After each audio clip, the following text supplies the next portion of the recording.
Shalom family, I'm back. I had to restart the whole computer because it was acting up, family. It was that bad and that slow. But let's go ahead and get back into the teaching, family. I'm gonna be able to connect. I learned how to connect these videos. Like I said, the more I do these videos, the more I learn how to work with them and do editing and stuff.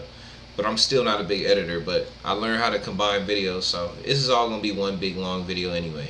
So let's go ahead and get back into teaching, family. So the pictures now aren't grainy. But this is one of the pictures I was showing you before, but it was a lot more grainy, of the temples off the west coast of Cuba. Here's the article, which was the same one, and it was the same one I just picked up, but talking about the scientists. This is a screenshot from that webpage that now we can see all of a sudden, but it's the same one that I just read before everything didn't work out. But here's a zoom in where it's saying that these temples are found off the west coast of Cuba.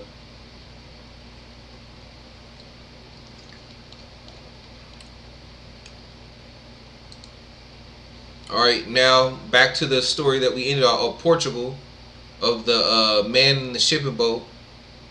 And this is a picture of, you see Portugal, and this is a picture of his sonar in the structure in question right here. And this is found off the coast of Portugal. And matter of fact, oh no, we're not gonna do that yet. Let's keep going. Here's this is a picture of the man's sonar on a news station on a Spanish news station near Spain or Portugal. Or Portuguese, I mean, one of them. Here's another one, picture of a sonar of the pyramid found underwater.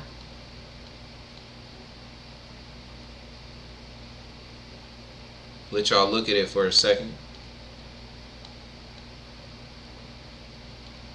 Alright, now let's keep going. Mysterious underwater pyramid found near Azores.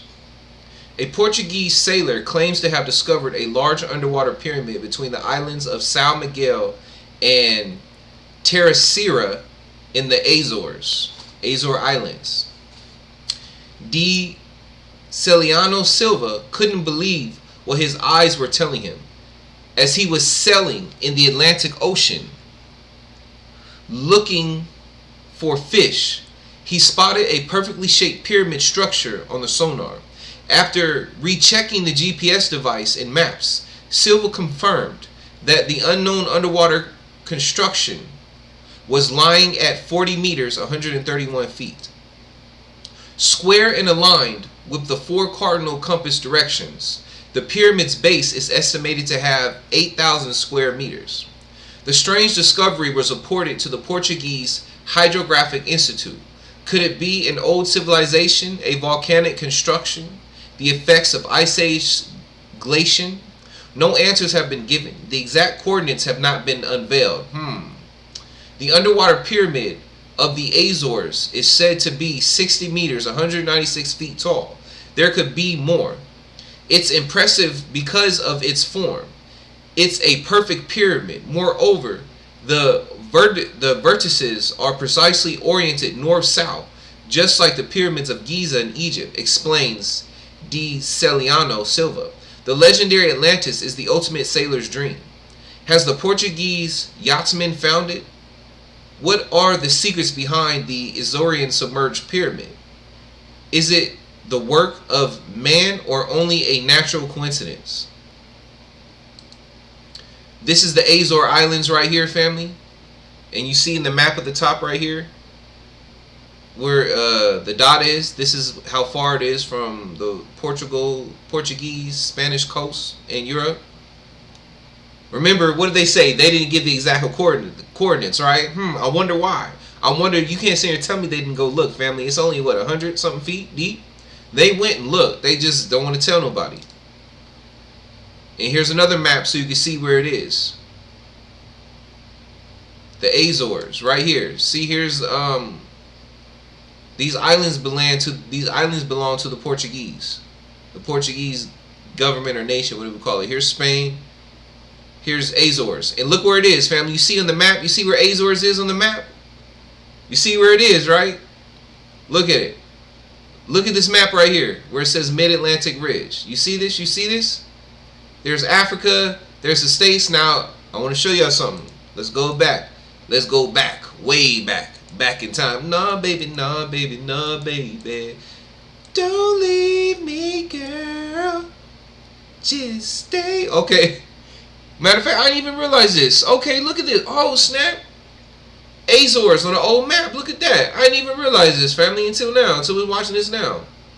Look where they got. Okay, they got the Azores off the coast of Spain and Portugal. And they even got the Azores. Okay. And they're saying this is Atlantis. Okay. Now let's keep going. Okay, remember this is how close it was saying to Europe on this map. Look at this one. Islands right here.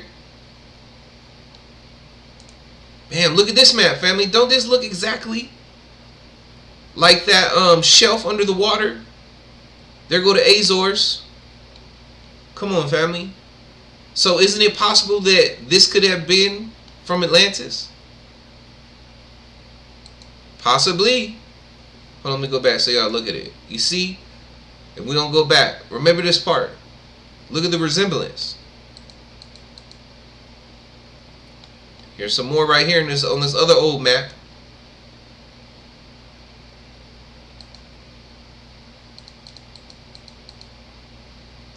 Here we go. You see it, family? You see what we look, see it? There it goes. See? Don't that kind of look like that map? Or where they say possibly Atlantis was? And there go the Azores right in the middle. And that's where the pyramid is. They don't want to give the exact location, but that's where it is, family. All right, let's keep going. Where am I at right now so I can make sure? Okay, bet.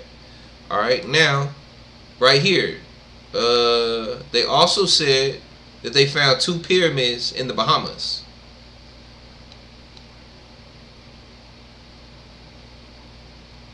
Right here.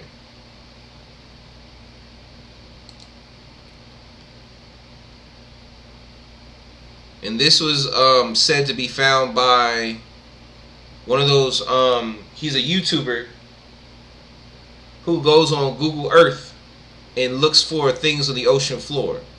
Well, a lot of people do that now. So, and this is supposed to be an image of the 2 pyramids. They said they found off the coast of the Bahamas. Here's a closer image.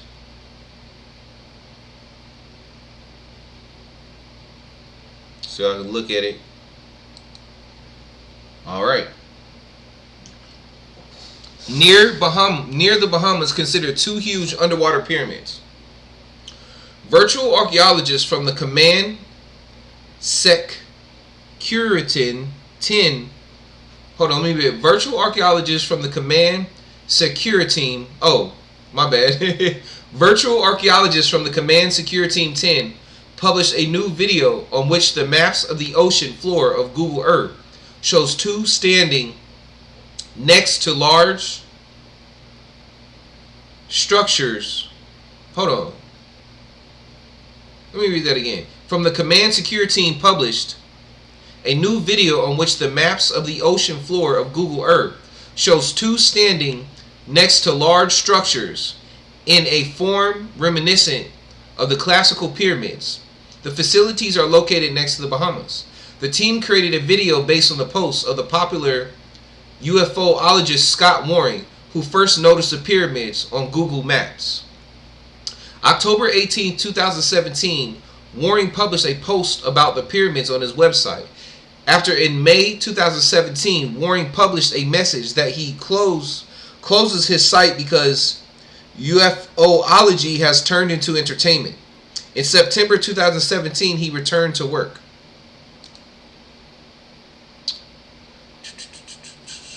Okay. The pyramids are located at 6.6 kilometers south of the Bahamian island of New Providence. Site coordinates on Google Earth 24 degrees 56 by 26.50 north, 77 degrees, 1939, 19 by 39.35 west. Those are the coordinates, so if you want to go look at it. At lightning, the objects look more clearly. At lightening, the objects look more clearly. The pyramids are rather large, one of them wide, with the right pyramidal shape, is almost 100 meters high, more than 57 meters high. The perimeters of the second pyramid are not indicated. It does not have a smooth pyramidal shape, but a broken one. Possibly the construction suffered during flooding, if it really is a stone pyramid.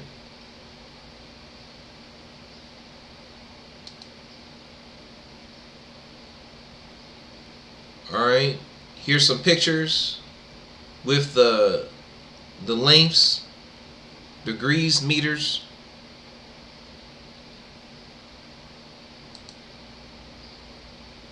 Here's another picture, and then there's Nassau underneath it.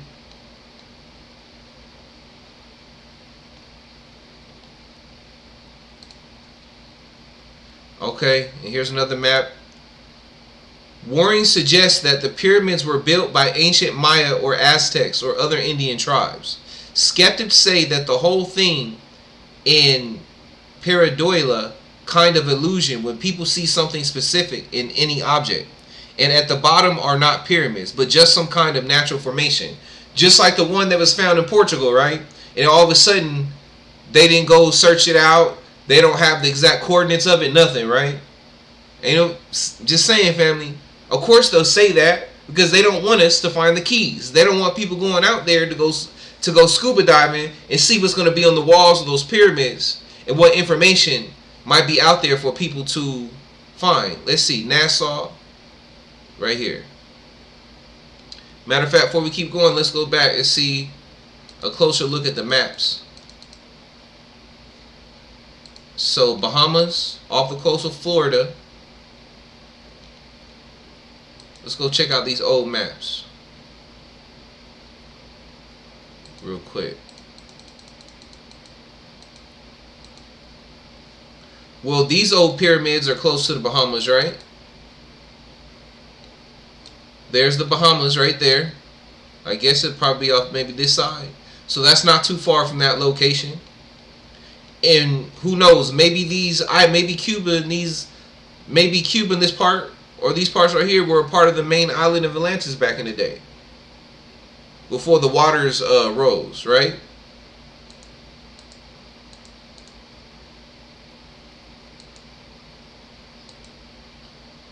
This map is kind of close, so who knows? Right here. This one, okay, look, see how these islands right here on this map, got all these islands, so that's definitely close to this area right here of the Bahamas. So it could possibly be, once again, could possibly be a pyramid from back in the day, from Atlantis time.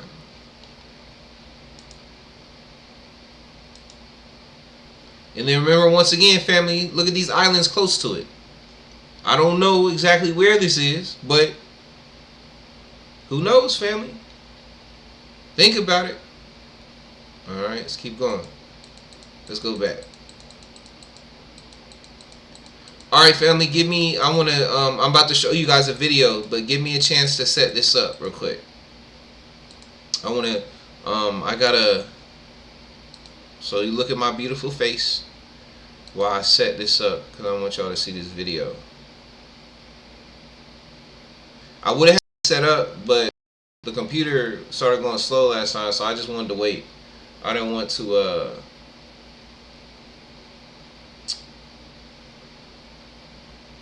cause it to go slow, possibly.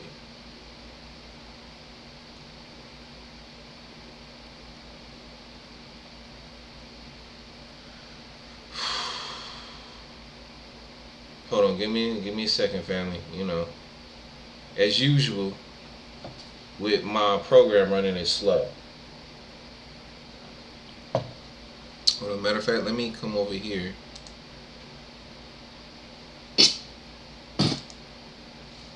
Okay.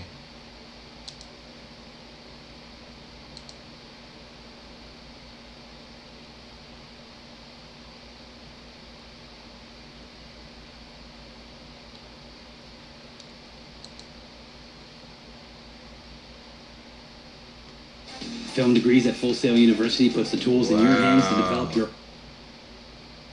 Now you want to do a commercial. Okay, give me a second, family. I'm still setting it up.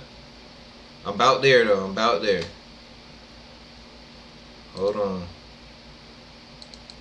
I just want to make sure that this doesn't get the video blocked, you know. So I want to make sure I do everything I can. We're not going to claim that. Let me not even say that. I don't want to jinx it or nothing, but I just want to make sure everything's set up right. Alright, I'm about ready. Okay. Here we go, family. Here we go.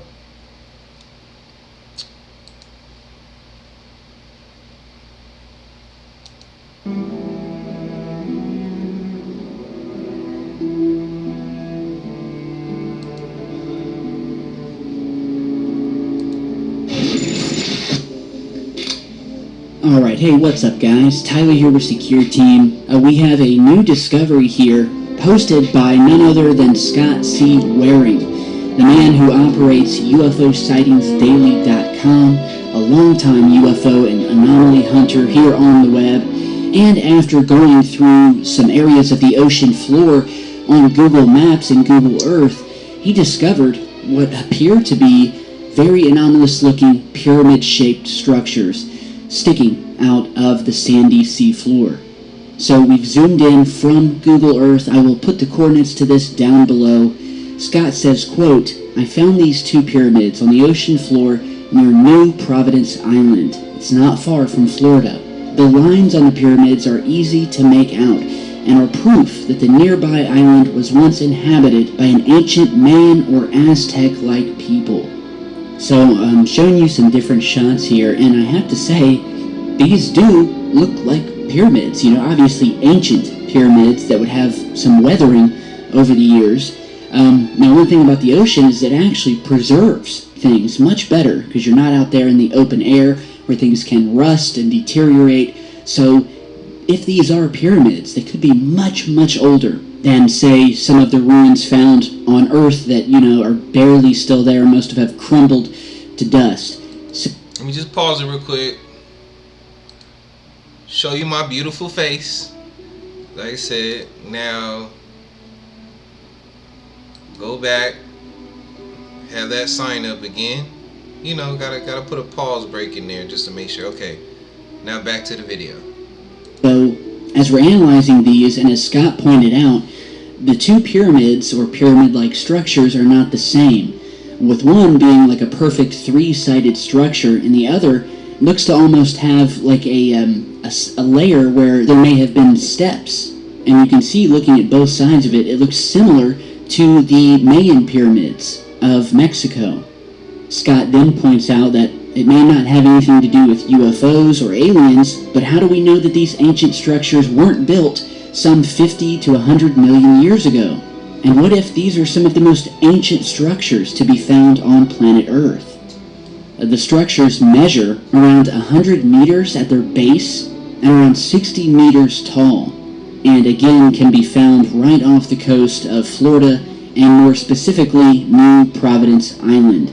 I will put the coordinates to these down below. This is not the first time that we have discovered pyramid-like structures at the bottom of our ocean.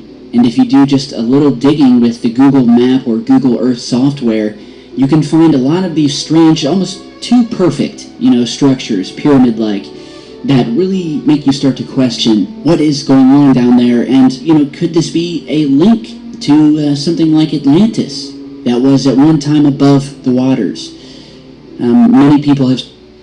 Let's pause it one more time. Look at my beautiful face. Put the warning sign up. This is going to be the last time, family, for it, because the other videos aren't. Because this one, let me like, I don't want to jinx it. So the other, so don't worry, this ain't. This is why I try my best now not to use videos off YouTube. Alright, let's go back. Spoken about something called crystal pyramids on the seabed, one of which is alleged to be located at the bottom of the Bermuda Triangle area, where a lot of strange things happen, planes disappearing, boats vanishing, and this was put forth by a man who goes by the name of Dr. Verlag, who is an oceanographer who recently came out and claimed that he had found these underwater structures, and spoke about this in a press conference held in the Bahamas. So I will put a link to that news story down below if you want to read more about that. And yeah, let me know what you guys think about this discovery. Could these be ancient pyramids of some sort? Obviously, we can't conclusively tell, but very interesting and good finding by Scott over at UFO Sightings Daily. It's good to have him back. So thanks again, guys, for stopping by. Be sure to subscribe, and if you have your own UFO sighting or video footage or, just an idea you'd like me to post a video about, don't hesitate to contact me. My email is down below, and I will get back to you as soon as humanly possible. So stay safe, guys, stay tuned, and I'll see you back in just a bit. Did y'all notice something, family? That in the video, right?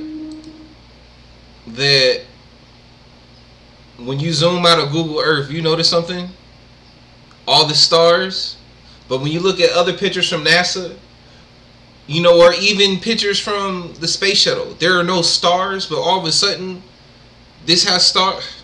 Look, family, you might know what I'm talking about. You might think I'm reaching, but nah. Anyway, let's go ahead and continue with the teaching or whatever we do. Okay. So now, what I got up right now is, let me see where I'm at on my stuff down here. Okay, now I am on a picture. Okay, so this is, obviously there's Cairo. This is Egypt, right? And in Egypt, and on the side, a map that lists most of the major pyramids among the pyramids of Egypt. Am I in the right place right now as far as the lesson? Yeah, okay. So take a picture. Here's Cairo. Here's where all the main pyramids, the important ones that everyone looks at, that everyone is made to always look at and think that those are the only ones. Not saying they're not beautiful, but we trying to dodge the hijack, family. We want all the keys, not just part of the puzzle. Okay, how many pyramids can be found on the continent of Africa? More than 200 pyramids grouped in 3 archaeological sites were erected as tombs for some 40 kings and queens who ruled the Nubian kingdom of Kush on the banks of the Nile for over 1,000 years during the Meroitic period until its fall in 350 AD. Okay, so more than 200 pyramids, right? Okay, let's keep going. 200 pyramids. Egypt isn't the country with the most pyramids. Thanks to the movies, when most of us form a mental image of a pyramid, and what are they talking about? And tell a vision, right? What vision are they trying to tell us? What did it say? Thanks to the movies, when most of us form a mental image of a pyramid, we transport ourselves to Egypt, where those massive triangular tombs are pretty much synonymous with the country itself. There's one problem. Despite what many of us might have assumed, Egypt isn't the pyramid capital of the world, or even North Africa. That honor belongs to Egypt's southern neighbor, Sudan. Yup, the country with the most pyramids in the world is Sudan. And we aren't being sticklers for details. Here, Sudan has between 200 to 255 known pyramids, compared to Egypt's 138. And no, they weren't created by ancient Egyptians who might have wandered further south. Instead, the pyramids in Sudan were built by members of the Kingdom of Kush, an ancient civilization that ruled areas along the Nile River from 1070 BC to 350 AD, while the Kushites started building pyramids about 500 years after the Egyptians were over them. Both cultures used them to entomb their dead. Just like the Egyptians, the Kushites entombed their royalty below lofty pyramids, presumably to help their souls reach up to the heavens, but structurally the buildings are quite different. For starters, the Nubian pyramids are far steeper and narrow, and they're built from stepstones, as opposed to the smooth surfaces of the wider Egyptian pyramids. The size of the pyramids differ a lot too. The average Kushite pyramid stands roughly 6 to 30 meters, 20 to 98 feet tall, while the average Egyptian pyramid is roughly 138 meters, 453 feet. One of the biggest concentrations of Kushite pyramids is the ancient city of Meroe, which lies near the middle of the modern-day Sudan. This city alone contains roughly 200 out of the country's 255 pyramids, suggesting that at some point it was a thriving metropolis. Despite knowing who built them and around what time period, researchers still have a lot of questions about the Sudanese pyramids that they still can't fully answer. Did they use the same methods employed by the Egyptians? How long did it take for one to be erected? What happened to the society as a whole? Right now, no one's quite sure. The good news is that teams of archaeologists are currently working in Meroe to figure this out. One of the neatest ways archaeologists are doing this is by employing drones to scan the area from above. Again. My, you know what, family? I'm gonna have to stop. Hold on. I'm gonna have to stop the video again. And now, and because I can't have, hold on. Yeah, see, I can't have it grainy like this. That's not cool. I'm gonna have to, let me see if maybe, I can get it to pop up faster this time. My bad, family. Once again, my bad.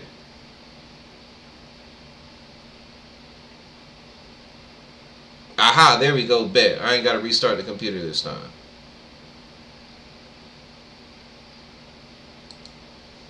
Okay, here's a more clear picture of Cairo, the one I was showing before, but you know. Hold on, make this full screen. Bet, okay. Less grainier, more clear. There you go. New Cairo says so. These are the main pyramids that we always looking at. More than 200 pyramids grouped in 3 archaeological sites. For how many pyramids can be found on the continent of Africa? I looked this up on Google.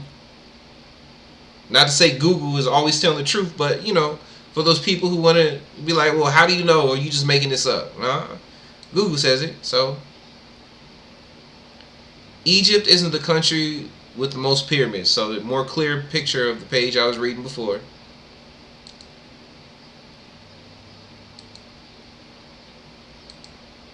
Okay, so here's a map with pyramid areas pinned on it in Africa. Egypt, like they're saying, the ones that they don't talk about very much, that we're not taught about, that are in Sudan. And then even there's one all the way down here in Tanzania. I didn't know that there was one in Tanzania until I started going through these articles and stuff. So that was a new one for me, family. Alright, so now, family, I've mentioned this movie before, but just in case this is your first time watching one of my videos, this is a good movie. If you ever get a chance, watch it. And this, once again, has to do with my teaching today, this movie. The plot point of Don't Look Up. Remember, the plot point is there's a meteor heading towards Earth, right? But because the woman and her son who are running for, at the time this meteor is coming to Earth, it's during the presidential election. And they don't want their numbers to be skewed or messed up, right? They're trying to get the seat in the White House again. So the scientists, who are played by Leonardo DiCaprio and the chick from Hunger Games, right? And I believe this guy right here on the left side, because it's been a minute since I watched it, right? They want to tell the world that there's a meteor coming towards Earth. But the president and her son, who's running to be the new president, don't want to tell the world, because they think if they tell the world there's bad news that a meteor's coming towards Earth, that it's going to mess up their re-election. So they don't tell the people. So the whole time they're telling the people that the scientists are lying, don't pay attention to them. They're even telling people don't look up to the sky, right? But eventually the truth comes out, and by the time the truth comes out, it's too late, and the meteor is about to hit and destroy the Earth. So the point of the movie, family, is deception. So this whole time, what I'm trying to show you guys is, look, all this time, this is where they have us looking at all the pyramids. They got us looking in Africa as if Africa or Egypt everything comes from Egypt. Like there's only pyramids in Egypt and there's not pyramids anywhere else. And that Egypt has the most important pyramids and nowhere else has any information, right? Like even this article where it says, thanks to the movies, when most of us form a mental image of a pyramid, we transport ourselves to Egypt, where those massive triangular tombs are pretty much synonymous with the country itself. There's one problem. Despite what many of us might have assumed, Egypt isn't the pyramid capital of the world. It isn't. Tell a vision, family. These TVs are used to brainwash us. I'm not telling you not to watch TV, but you need to be researching as well. You don't just need to take all your information from Google and the TV, but also do your own research behind it, right? Use some common sense. And that's what I mean. So, because who knows, family? It might be important. Remember we were just reading in the Emerald Tablets. And remember it was saying that I brought up the theory, and I'm probably not the first to say it, but to me I am, because I just thought about it, that maybe the different keys aren't actually keys, but the different keys are actually the pyramids themselves. And what's underneath them or written on the walls, right? Because even Thoth, it says in the Emerald Tablets that there's a ship hidden under the Sphinx. So how do we know? And even in Egypt lately, they've been talking about chambers that they didn't know about before that have been hidden underneath the pyramids out there. So how do you know there aren't more chambers hidden under the temples in South America or in Europe or in Asia that have keys to this puzzle of Atlantis or to life that we're trying to find? And they have you only paying attention to Africa and Egypt specifically instead of looking at the other pyramids, family. Until you look up and guess what? It's too late. You too busy focusing on Africa and thinking everything comes from Africa and that's the only place of truth. And then the end comes and it's too late. Just like in the movie Don't Look Up. By the time they finally believed that a pyramid was coming, it was too late. Just like in the beginning of the video. Remember I showed the video about the Russian man? Talking about you could give people information and put the truth in their face, but we've been so brainwashed that they won't believe it. They won't even take the information. You won't even try to look into it. There we go. You got to do line upon line, precept upon precept, here a little, there a little. With all I get understanding, family. Do your own research. Don't just listen to what media said. Don't just listen to what I say. Do your own research. Don't just look at Africa, the pyramids there. I know they're beautiful. I know everybody wants to go to Africa. The motherland this, motherland that. But look at the other pyramids, family. It ain't got nothing to do with color or what race. This has to do everything with the wisdom and knowledge that is in these buildings. These buildings might be literal keys, family, to open up our minds and spirits to the truth of the past. In order to know where you're going, you have to know where you came from, right?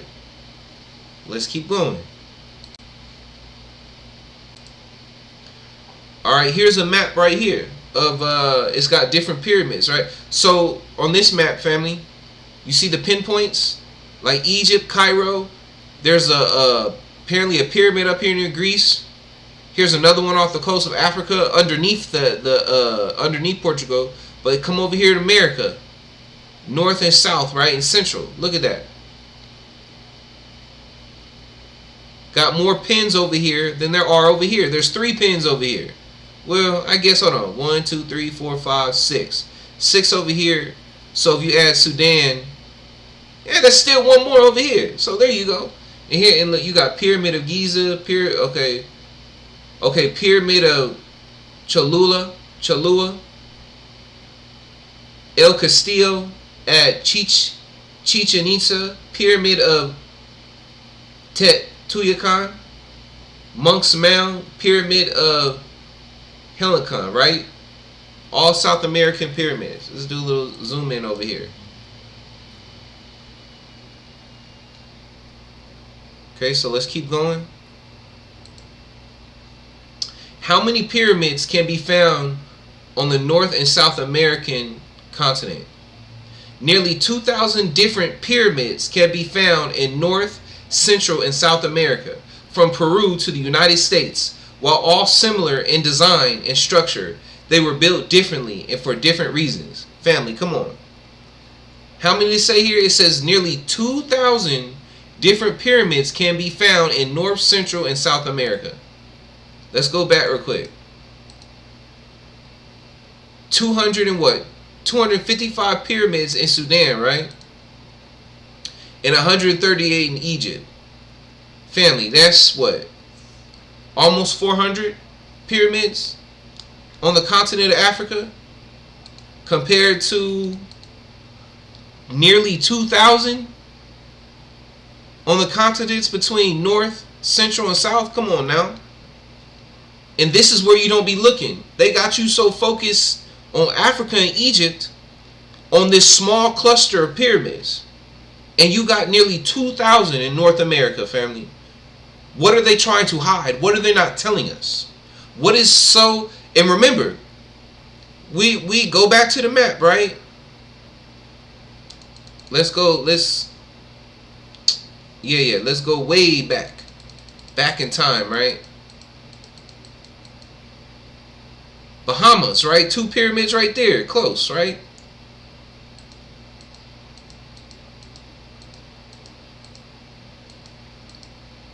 Let's go back to the maps. Only remember this one, right? 2 off the west coast of Cuba. Or this map, family. Look how close Atlantis is to North America on this map, or South America. You don't sit here and tell me technology they had. They never went to North or South America. They never went to the Bahamas.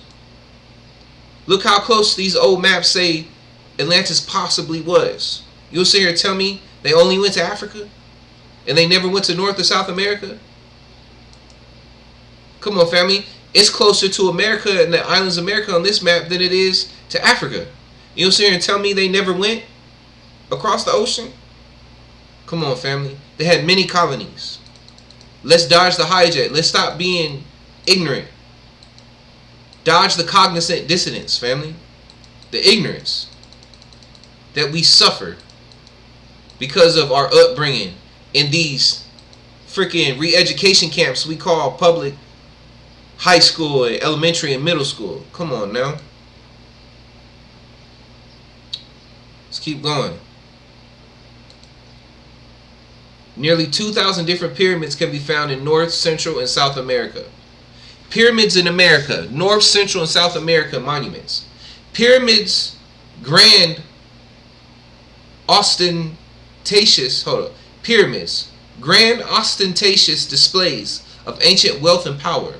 They were built for the influential dead, the devout, and the divine. Though this wasn't always the case. When most people think of pyramids, they think of Egypt. But there are pyramids all over the world. Pyramids in America first appeared 5,000 years ago. Nearly 2,000 different pyramids can be found in North, Central, and South America, from Peru to the United States. While all similar in design and structure, they were built differently and for different reasons. Here's another map of all the different pyramid sites, at least in Mexico, in Central, and a little bit in Central area, right? Let y'all look at this for a second. All these different pyramid sites that are over here.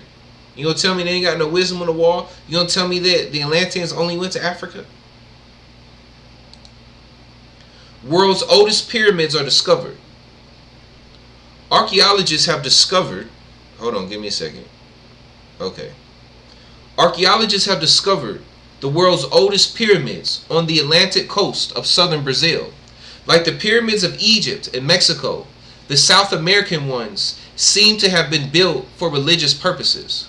Some contain hundreds of human burials, complete with spectacular grave goods, including stone plaque, shell breastplates, and beautifully made stone birds, fish, whales, and other animals. Question, family, maybe the reason that a lot of these pyramids were built as tombs, or maybe later possibly converted into tombs, is because they were starports.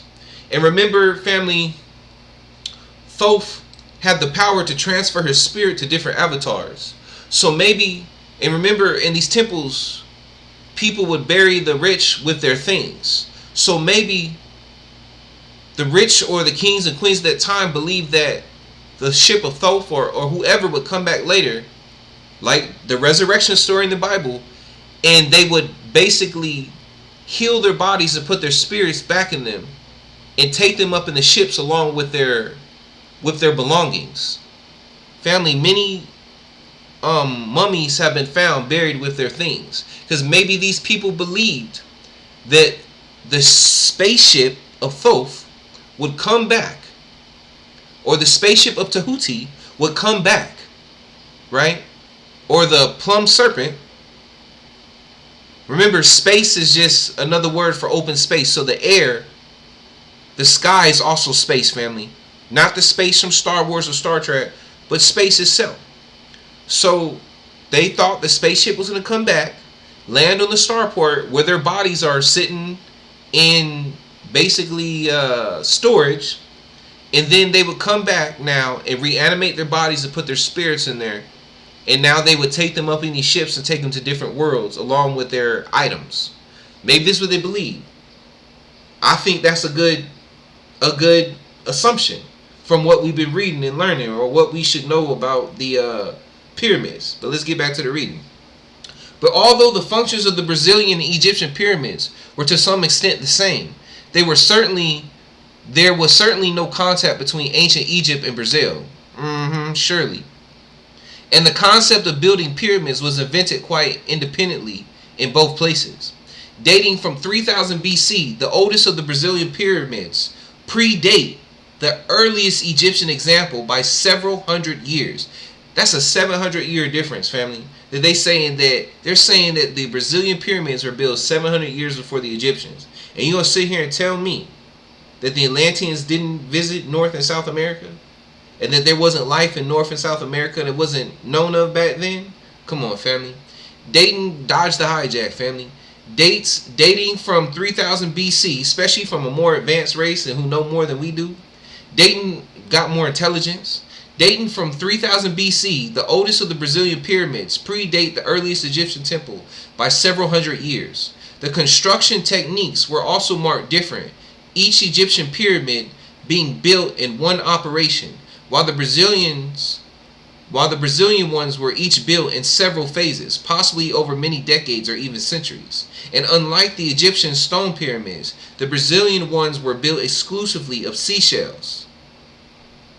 That is why archaeologists in the past had never realized what they were. That is why I didn't know that they were built of seashells. That's something new to me. That is why, and why were they built of seashells? Atlantis is in the ocean. Come on now, why? Why? That is why archaeologists in the past had never realized what they were. For years, Brazilian prehistorians had thought that the sites were simply immense piles of domestic rubbish from settlements. But research carried out over the past 4 years has revealed that the piles of ancient rubbish were in fact deliberately built square structures of roughly pyramidic design. Initial research suggests that some of the structures were originally moved 160 feet high, with bases covering up to 37 acres. And in terms of volume, they were much bigger than the earliest examples in Egypt and almost as high. The archaeologists estimate that originally there were around 1,000 Brazilian pyramids, some apparently 5,000 years old, others less ancient, of which fewer than 10% survive in various states of preservation. Up to this century, most had survived, but between the 20s and the 60s, they were used as a source of raw material for road construction. One of the largest surviving examples, near the town of Jaguaruna in the Brazilian state of Santa Catarina, still covers 25 acres and stands 100 feet high, perhaps up to 65 feet less than its original height. Archaeologists' research is now even showing that some of the Brazilian pyramids, like their Mexican counterparts, had structures on top of.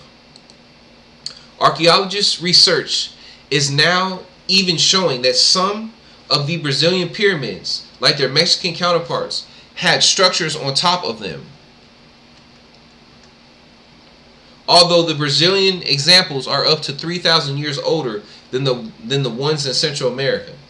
Our new research shows that Brazil's prehistoric Indians 5,000 years ago were more sophisticated than we had thought and were capable of producing truly monumental structures, said Professor Edna Morley, the director of the Institute du Patrimonio Historico e Artístico National Heritage Institute in Santa Catarina, where most of the Brazilian pyramids have been discovered. These massive structures will help revolutionize the way we think about the ancient Indian cultures, she said. Researchers have uncovered a large 2,000-year-old Mayan site hidden underneath the Guatemala rainforest. The discovered area covers 650 square miles across the Mirador-Calakmul Karst Basin region, and surrounded nearly 1,000 urban settlements interconnected by 160 kilometers, or 100 miles of causeways that the Maya likely traversed on foot. Researchers, including those from Universidad de San Carlos in Guatemala, unveiled the site with LiDAR technology. It revealed the ancient Mayan reservoir systems, ball courts, and pyramid constructions. Family, this video was about, and once again, remember it said nearly 2,000 pyramids. With LiDAR, they discovered a whole new city with more pyramids under the canopy that they didn't know about. So there's even more pyramids that we don't know about in South America, and I'm pretty sure even up near Canada. In all that forest, family, I promise you there's more pyramids that they probably found and haven't even told us about too. Way more than in Africa. Archaeologists have discovered a mysterious Maya megalopolis hidden beneath the Guatemalan jungle. Laser scanning technology has revealed more than 61,000 ancient structures. Researchers have discovered an ancient Maya megalopolis deep within the tropical forests of northern Guatemala after scanning the site with an advanced form of light detection and ranging technology known as LiDAR. The scans are the work of the Pacanum LiDAR initiative, which has been mapping an 810 square mile area. 810 square mile area. The Maya Biosphere Reserve in Petén for the past 2 years. The findings revealed the outline of more than 61,000 ancient structures, including pyramids and palaces, in an interconnected network of dozens of cities. The results were first announced in February, but the journal Science has now published laser-based imaging maps and analysis. Let's go back real quick. My bad, family. Go back to the. This was published on September 28, 2018.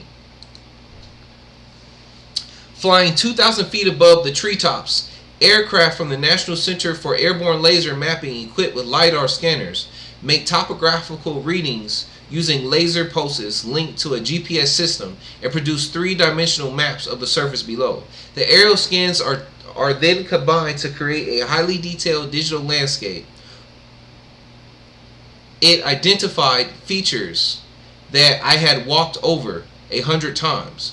One of the paper's authors, Francisco Estrada Belli, told TechCrunch, "We've never been able to see an ancient landscape at this scale all at once." Representation of the archaeological site of Nachutan, Petén at twilight. Image courtesy American Association of the Advancement of Science. The scans show an extensive network of Maya roads linking towns and defensive fortifications that suggest a society frequently at war. There were also sophisticated irrigation and canal systems. LiDAR even discovered a massive pyramid so covered with vegetation it is invisible to the naked eye.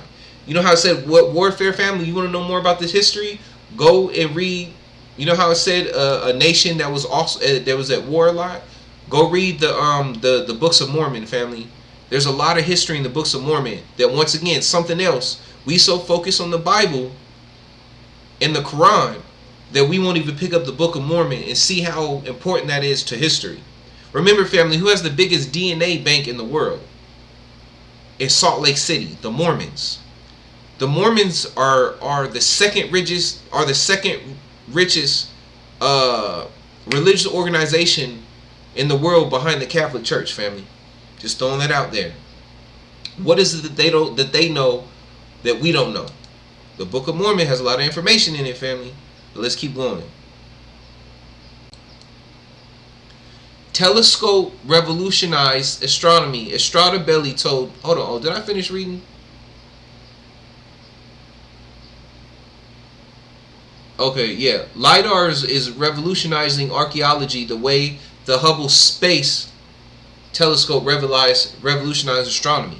Estrada Belli told National Geographic, with this new data, it's no longer unreasonable to think that there were 10 to 15 million people there, including many living in low-lying swampy areas that many of us had thought uninhabitable.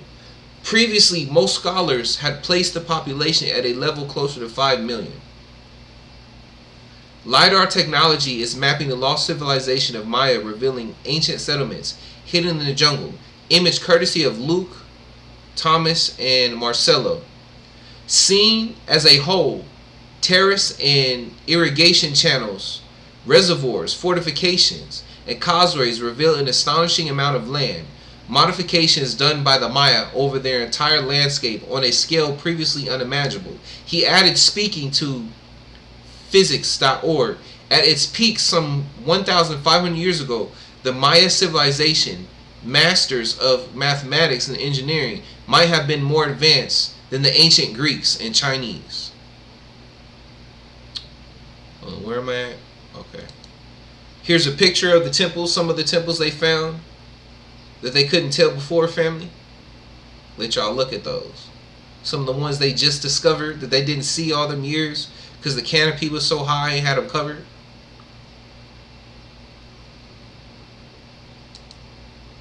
Here's a picture of the LiDAR that you can't see that's under the canopy, family. Alright, I got a video for you. Give me a second. Alright, here we go.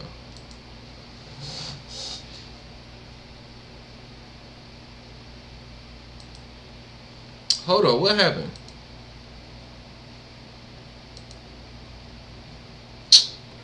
Dang it. Hold on, family.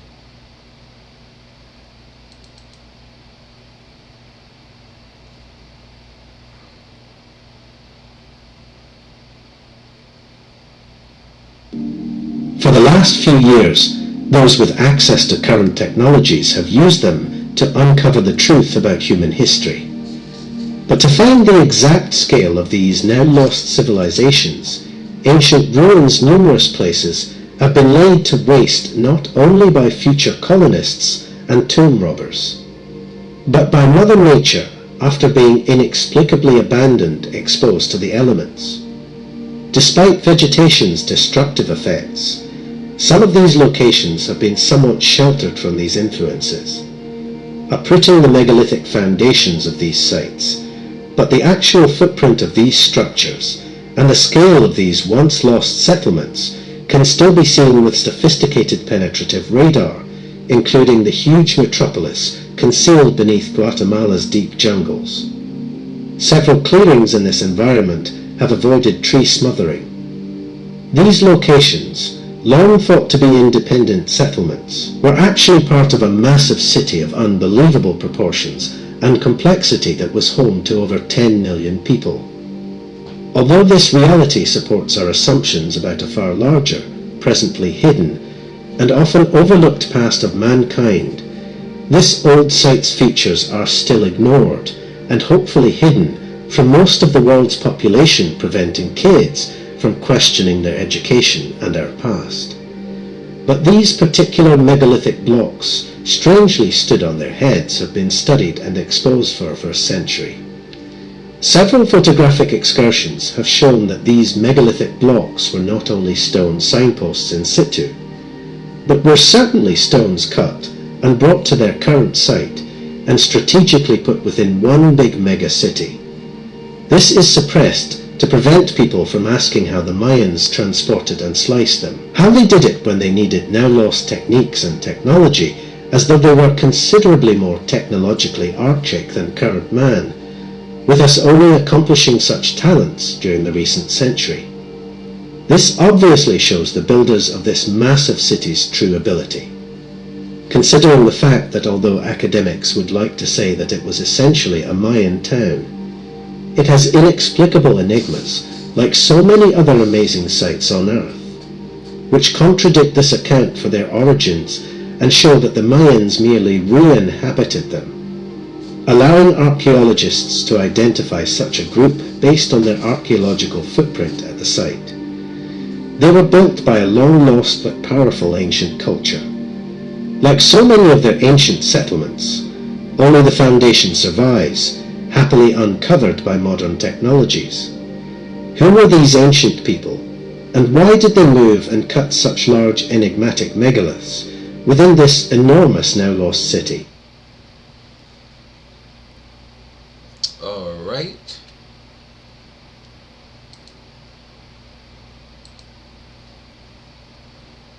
I don't know, I had the video, it should have popped up, but it just didn't work for some reason, but you know. Okay, hold on. Dang it. Hold on, family, I gotta, hopefully I don't have to pause it once again. I could just give me a second, because you know, once again, when I act stupid, hold on, look at my beautiful face while hold on.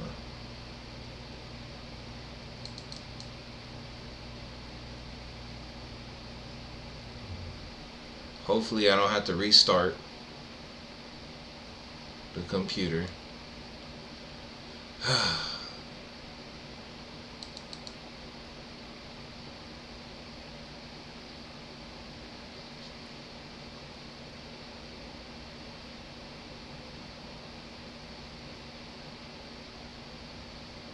Okay, there we go. There we go. Bet. We back in business, family. Back in business. It works perfectly when I don't have this video recording in the background. But, you know, how else am I going to show y'all, right? Okay. Now, what we have here, family, is Pyramids of America. Map of ancient pyramid civilizations and prehistoric communities. I know this picture is a little grainy on my screen, so I know it's grainy on yours.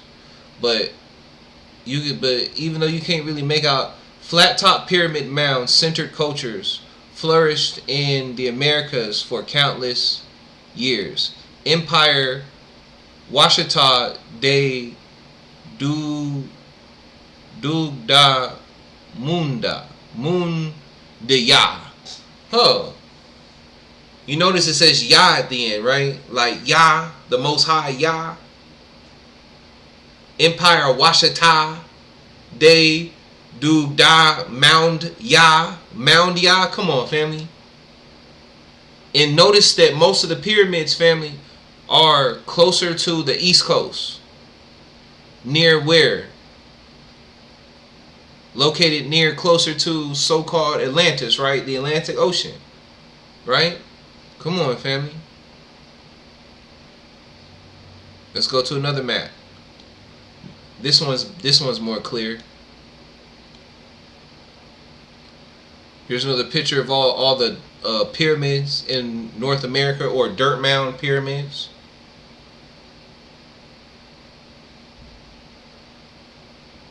Mississippian and related cultures. Come on, family. Once again, you can't tell me they didn't come to North America, the Atlanteans, family, with all the technology and wisdom they had. Let's go to the next. Leads me to one of the oldest complexes of... Hold on, family. My bad. Let me, leads me to one of the oldest complexes of ancient mounds in America. This is kind of the big great-granddaddy of them all, right? So far, that's what it would appear. I mean, there are some that are older, but this is really complex and really just pretty amazing. Through the trees, we finally see the shape of the largest mound rising from the forest floor. It's a massive amount of dirt that stands 25 feet tall. Looks like they started construction around 5,400 years ago, and they would have stopped sometime around 4,800 years ago. That means these structures were built before the Great Pyramids and Stonehenge. This large mound is among 11 man-made mounds connected by an oval-shaped ridge. The Watson Break site was first reported to archaeologists in the early 1980s by a local resident. who noticed the earthworks after the land was cleared of timber. Some of the mounds only rise a few feet, but others dominate the landscape. Louisiana is home to the oldest mound works in all of North America. Watson Break is an archaeological site consisting of 11 mounds built over 5,000 years ago, which predates both the Egyptian pyramids and Stonehenge.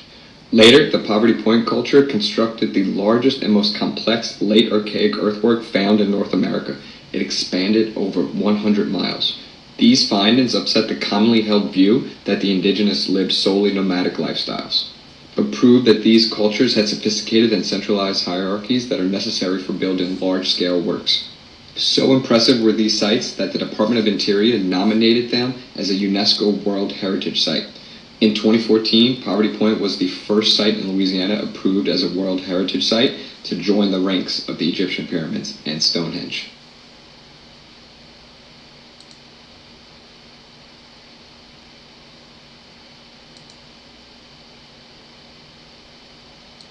Oh man. Okay. Give me a second, family. As usual, when I act dumb. Hold on.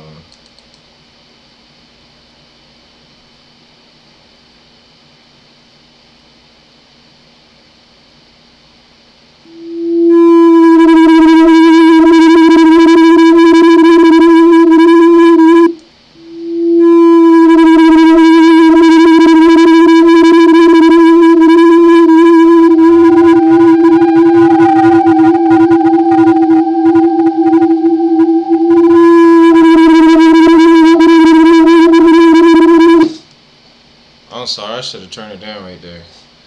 Hold on, let me show you one more time.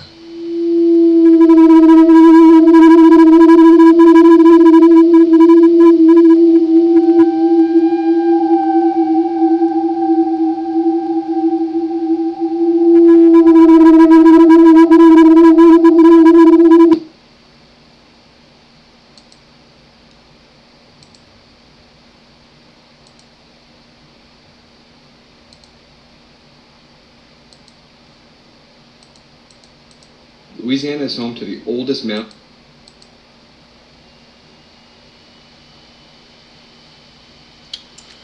Yeah, hold on, family.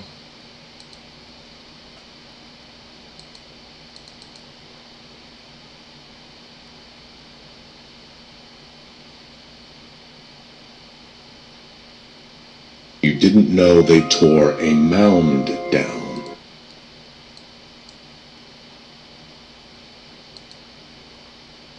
You didn't know they tore a mound down. My friend, we didn't just tear one sacred mound down in Ohio. We tore down, plowed over, or built over thousands of mounds and earthworks in Ohio. Many people don't realize that Ohio was, and still is, home to the largest concentration of prehistoric landscape architecture anywhere in the world. And many of those sacred earthworks were located in places where Europeans chose to build our cities, so they were removed or built on top of.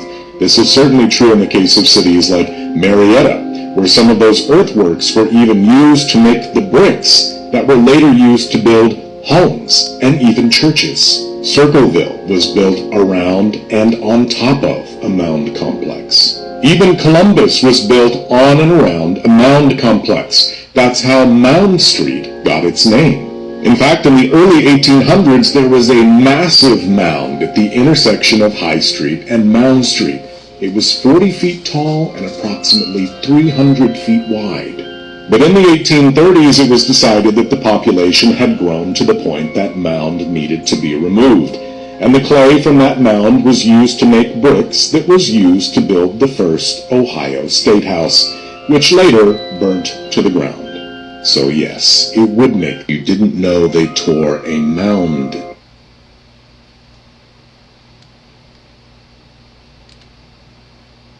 Alright, on to the next video now. I gotta do it by hand. It's supposed to do it automatically, but whatever. Shout out to Chief Moray for bringing out this map of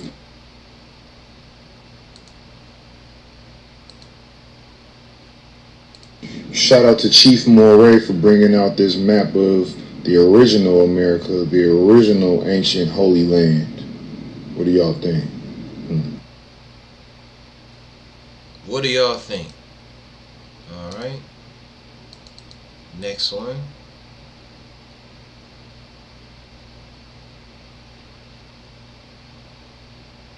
What do we really know about California?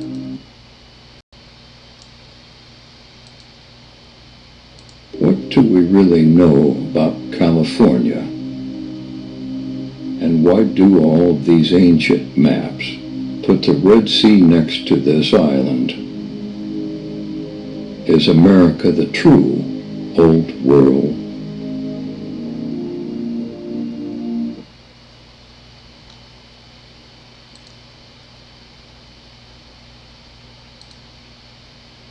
It'd be nice if you worked right, computer, but whatever. We getting through it, family. We getting through. Hey you guys, I just wanted to share a few photos. Hey you guys, I just wanted to share a few photos. I recently moved to Arizona and I visited Sedona, and a lot of people have difficulties accepting that Egypt is in the United States. The Grand Canyon, Sedona, have relics that are much older and predate that in which we've seen in ancient Kemet. And so I just wanted to show you guys this in the book. I went there on my own. I actually had participated in the tour of these ancient relics, and I've seen them with my own eyes. The next time I go to Sedona, I will definitely do a live video so that people can see this. But as you can see, this is Osiris. This is a monument that was built in Sedona. You can see the rocks are red where the rocks were underneath the water. That means that this place was underneath water. The Great Flood. The rocks are red. When the water oxygenates the sediments, they turn red. Okay? And then you can see in the rocks as well, Isis. This is in ancient Kemet. This is in Sedona. There is no denying what you see right in front of you. I have seen these ancient statues with my own eyes. You can see her curves and everything is right there. But this is just a book that they give us from the tour. This is the Temple of Isis. That is her freaking throne. Listen, you guys, this is in Sedona. And when you go to the Grand Canyon, there are some other gods that have written books that have shown these things. Here is Thoth. Thoth is the bird being. You can see his beak and everything sitting right here. This is the ancient Kemet. This is in Sedona. Ra in Sedona. Thoth in Sedona. Thoth in Sedona. Okay? This is also Horus. In Sedona, the rocks are worn. This is Anubis in Sedona. The rocks are worn. Okay? Hathor. This is Hathor here. The rocks are worn, you guys. This is Sedona. This is Ma'at in Sedona. Akhenaten in Sedona, within the rocks. Akhenaten in Sedona, in the rocks. These predate Kemet. The rocks have been underwater and they have experienced wear and tear. Massive amounts of wear and tear. Here's Thoth again. Thoth, the god of wisdom. Right? The bird being, the beak. In Sedona. Okay? And what else do we have here? We have camels, baboons. Oh, look at that face. Look at that face right there. In the rocks. In Sedona. You cannot deny this. Okay? The Sphinx. There is a Sphinx in Sedona. You can see this clearly. I'm going to find another angle. Is the ship under that Sphinx? Is the ship under that Sphinx? Remember, what did Thoth say? He said he put the ship under the Sphinx. Is there a ship under that Sphinx, family? Who knows? Who knows? One day we going to figure it out. Got some more videos. I got 3 more videos left for you. And then we're going to get some reading. I'm about to blow y'all mind because they're literally putting it in our face. So you're telling me we're still...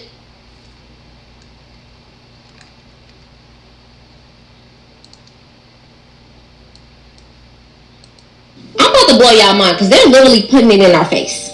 So you're telling me we're still denying the existence of melanated Afro people in America pre-Columbus? I hope y'all know what's going on in the Grand Canyon. We have Sphinx statues in the Grand Canyon. Hieroglyphics. Ooh, you see that other statue? There is an Egyptian temple named after an Egyptian goddess in the Grand Canyon. I'm pretty sure everybody has seen the Great Seal of California. You see that Amazon warrior who is depicted as white? Well, the original seal of 1510 was an actual melanated Afro woman, and her name was Queen Calafia, hence California. There have been depictions of her in caves, but you know they whitewash everything. I'm gonna let the goddess explain. Calafia was described as a black warrior queen who ruled the mythical island of California. The island was inhabited only by black women who lived like Amazon warriors. What? California could have possibly been ruled by black women? Y'all know Las Vegas, right? That's right next to California and Arizona where the Grand Canyon is. We talked about these Egyptian artifacts, crypts, all of that found in the Grand Canyon. Remember how I said they put it in our face without actually telling us? There's a spot in Vegas called Luxor with a pyramid, a sphinx, and Egyptian statues. They also have a museum that shows mock artifacts of Egyptians. I mean, come on. I'm gonna just show you an up-close and personal picture. We also got skulls that resemble Afro people found in pre-Columbus layers in Mexico and Texas. And you can say, oh, maybe they just wanted to build it right there just because. But in all honesty, I'm not going for that. Every monument that's placed everywhere has a specific reason why it's there. There is sacred geometry and architecture that they don't want to tell us. Specific places like Washington, D.C., they put them in specific areas for a reason. So I'm not going for this. I want to know what y'all think, though, because all of this is not adding up, but it's adding up. So stay dangerous and keep your first eye open. Afrocentric. We ain't on Afrocentric. I got my tribe and I got my own tribe, my own people. My people from Atlantis. Are there Egyptian artifacts in the Grand Canyon? Scientists say that the Grand Canyon...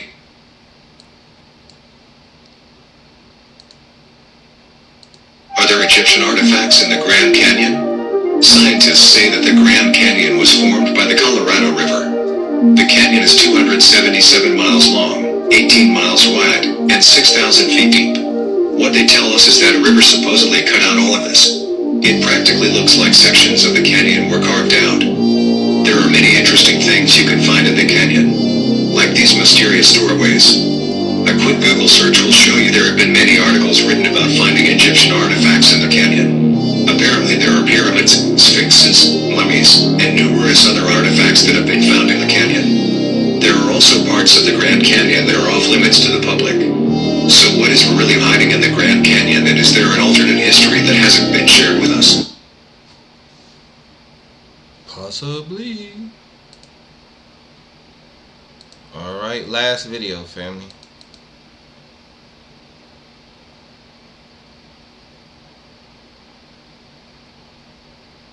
In 1909, a group of explorers led by Professor S.A. Jordan ventured deep into the Grand Canyon during their expedition. They stumbled upon a hidden cave system that held astonishing treasures, a collection of ancient Egyptian artifacts. The initial reports published in local newspapers at the time created quite a stir. The articles described the discovery of statues, tablets, jewelry, and hieroglyphs. The presence of hieroglyphic inscriptions on the tablets and statues provided tantalizing clues suggesting a cultural connection between ancient Egyptians and Native American tribes, while the Phoenix Gazette newspaper article and a handful of other reports provide some initial information. The available evidence regarding the 1909 Egyptian artifacts in the Grand Canyon remains limited, complicating matters further. Certain sections of the Grand Canyon are off limits to the public, and even designated as no-fly zones. Additionally, considering the potential challenges associated with locating and accessing the cave system, It is possible that the truth surrounding this discovery, which Native Americans might have known about for thousands of years, may remain elusive. Hopefully one day we can shed more light on this mystery. Until then, thanks for watching. Alrighty then, family. Look at my beautiful face while I get myself set up again. We about to get into some reading. So like I told y'all before, look, we're going to get into a lot of reading. I'm going to be reading for a little bit. But this is good information. It's not all from one book. It's many different sources. So just follow me. I told you it's going to be a long video. It might not take me too long to get through the reading, but we'll see. It probably will though. But hold on. Okay. Is that okay? Okay, here we go. Full screen. All right.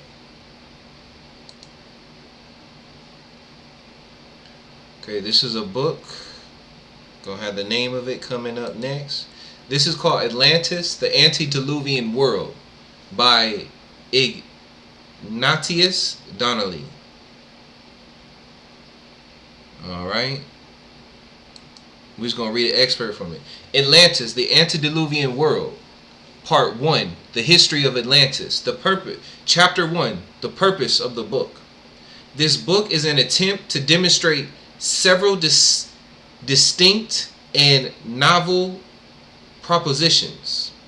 These are that there once existed in the Atlantic Ocean, opposite the mouth of the Mediterranean Sea, a large island which was the remnant of an Atlantic continent and known to the ancient worlds as Atlantis.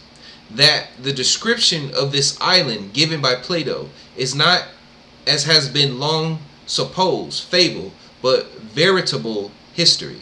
The Atlantis was the region where man first rose from a state of barbarism to civilization.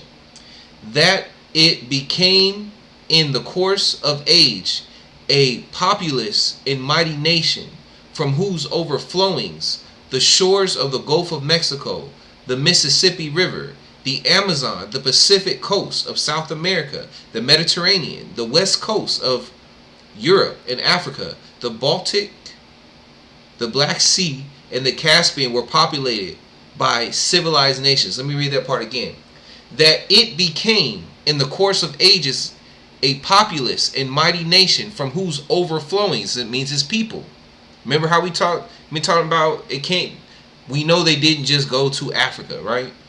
That it became in the course of ages a populous and mighty nation, from whose overflowings the shores of the Gulf of Mexico, the Mississippi River, the Amazon, the Pacific coast of South America, the Mediterranean, the west coast of Europe and Africa, the Baltic, the Black Sea, and the Caspian were populated by civilized nations.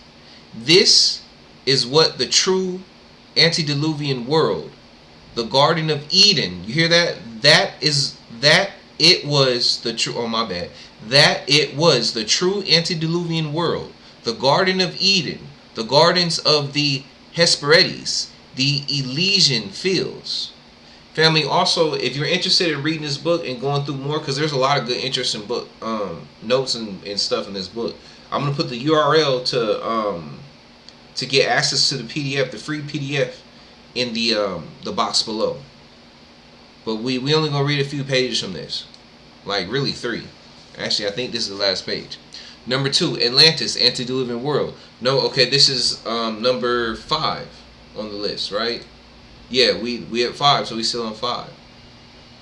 The purpose of the book. The gardens of Alcinos, the Mesophalos, the Olympos, the Asgard of the traditions of the ancient nations, representing a universal memory of a great land where early mankind dwelt for ages in peace and happiness, where early mankind dwelt.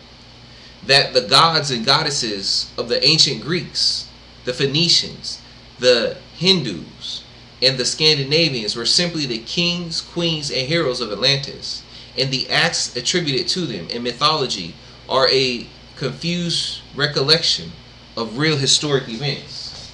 Once again, family, real quick, while we on that part, what I've been saying about the difference between the creator and gods. We are gods, but there's a difference between God and the creator. Look, let me read that insert again from the Emerald Tablets. What did it say? I'm reading page 53. Oh man. Oh no, not this page, not page 53. But I'm gonna go back to page 21 of the Emerald Tablets. But I raised my staff and directed a ray. Oh no, hold on. I'm gonna start from 20 and go to 21. Fast we fled toward the sun of the morning, until beneath us lay the land of the children of Kim. Raging they came at us with cudgels and spears, lifted in anger, seeking to slay and utterly destroy the sons of Atlantis. But I raised my staff and directed a ray of vibration, striking them still in their tracks, as if fragments of stone. Then I spoke to them in words calm and peaceful, telling them of the might of Atlantis, saying we were children of the sun and its messengers.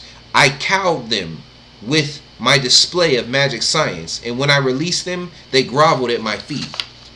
Hear that, family? So, you hear what he read? Okay, now, what did it say again?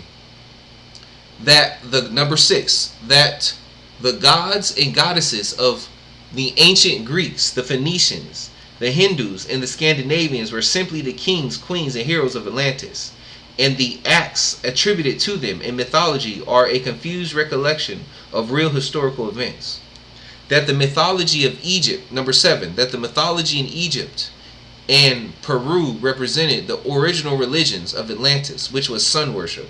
Number 8, that the oldest colony formed by the Atlanteans was probably in Egypt, whose civilization was a reproduction of that of the Atlantic island. I don't believe that, because the pyramids in we already read are older in South America than they are in North America. But this is coming from someone who lived in Europe at the time, so obviously he's going to be biased. That the oldest colony formed by the Atlanteans was probably in Egypt.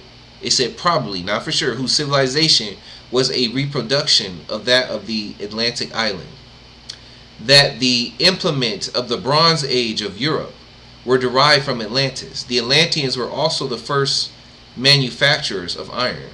That the Phoenician alphabet, parent of all the European alphabets, was derived from an Atlantis alphabet, which was also conveyed from Atlantis to the Mayas of Central America. That Atlantis was the original seat of the Aryan or Indo-European family of nations, as well as the Semitic peoples, and possibly also the Turanian races, meaning under the ground, under the earth. The Atlantis perished in a terrible convulsion of nature, in which the whole island sunk into the ocean, with nearly all its inhabitants. That a few persons escaped in ships and on rafts, and carried to the nations, east and west, the tidings of the appalling catastrophe which has survived to our own time in the flood and deluge legends of the different nations of the old and new worlds. If these prepositions can be proved, they will solve many problems which now perplex mankind. Okay, now we all jump to another book, family. This is a Columbus book. It's called Select Letters of Christopher Columbus, with the original documents relating to the 4 voyages to the New World.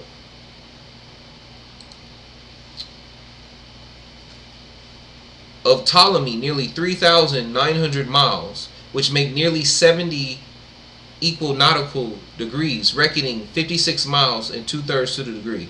The Holy Scriptures record that our Lord made the earthly paradise and planted in it the tree of life, and thence springs a fountain from which the 4 principal rivers in the world take their source, namely the Ganges in India, the Tigris and Euphrates, in which rivers divide a chain of mountains, and forming Mesopotamia, flow thence into Persia and the Nile, which rises in Ethiopia and falls into the sea at Alexandria. I do not find nor have ever found any account by the Romans or Greeks which fixes in a positive manner the site of the terrestrial paradise. Neither have I seen it given in any map mode laid down for authentic sources. Some placed it in Ethiopia at the sources of the Nile, but others traversing all these countries found neither the temperature nor the altitude of the sun correspond with their ideas respecting it, nor did it appear that the overwhelming waters of the deluge had been there. Some pagans pretended to adduce arguments to establish that it was in the Fortunate Islands, now called the Canaries.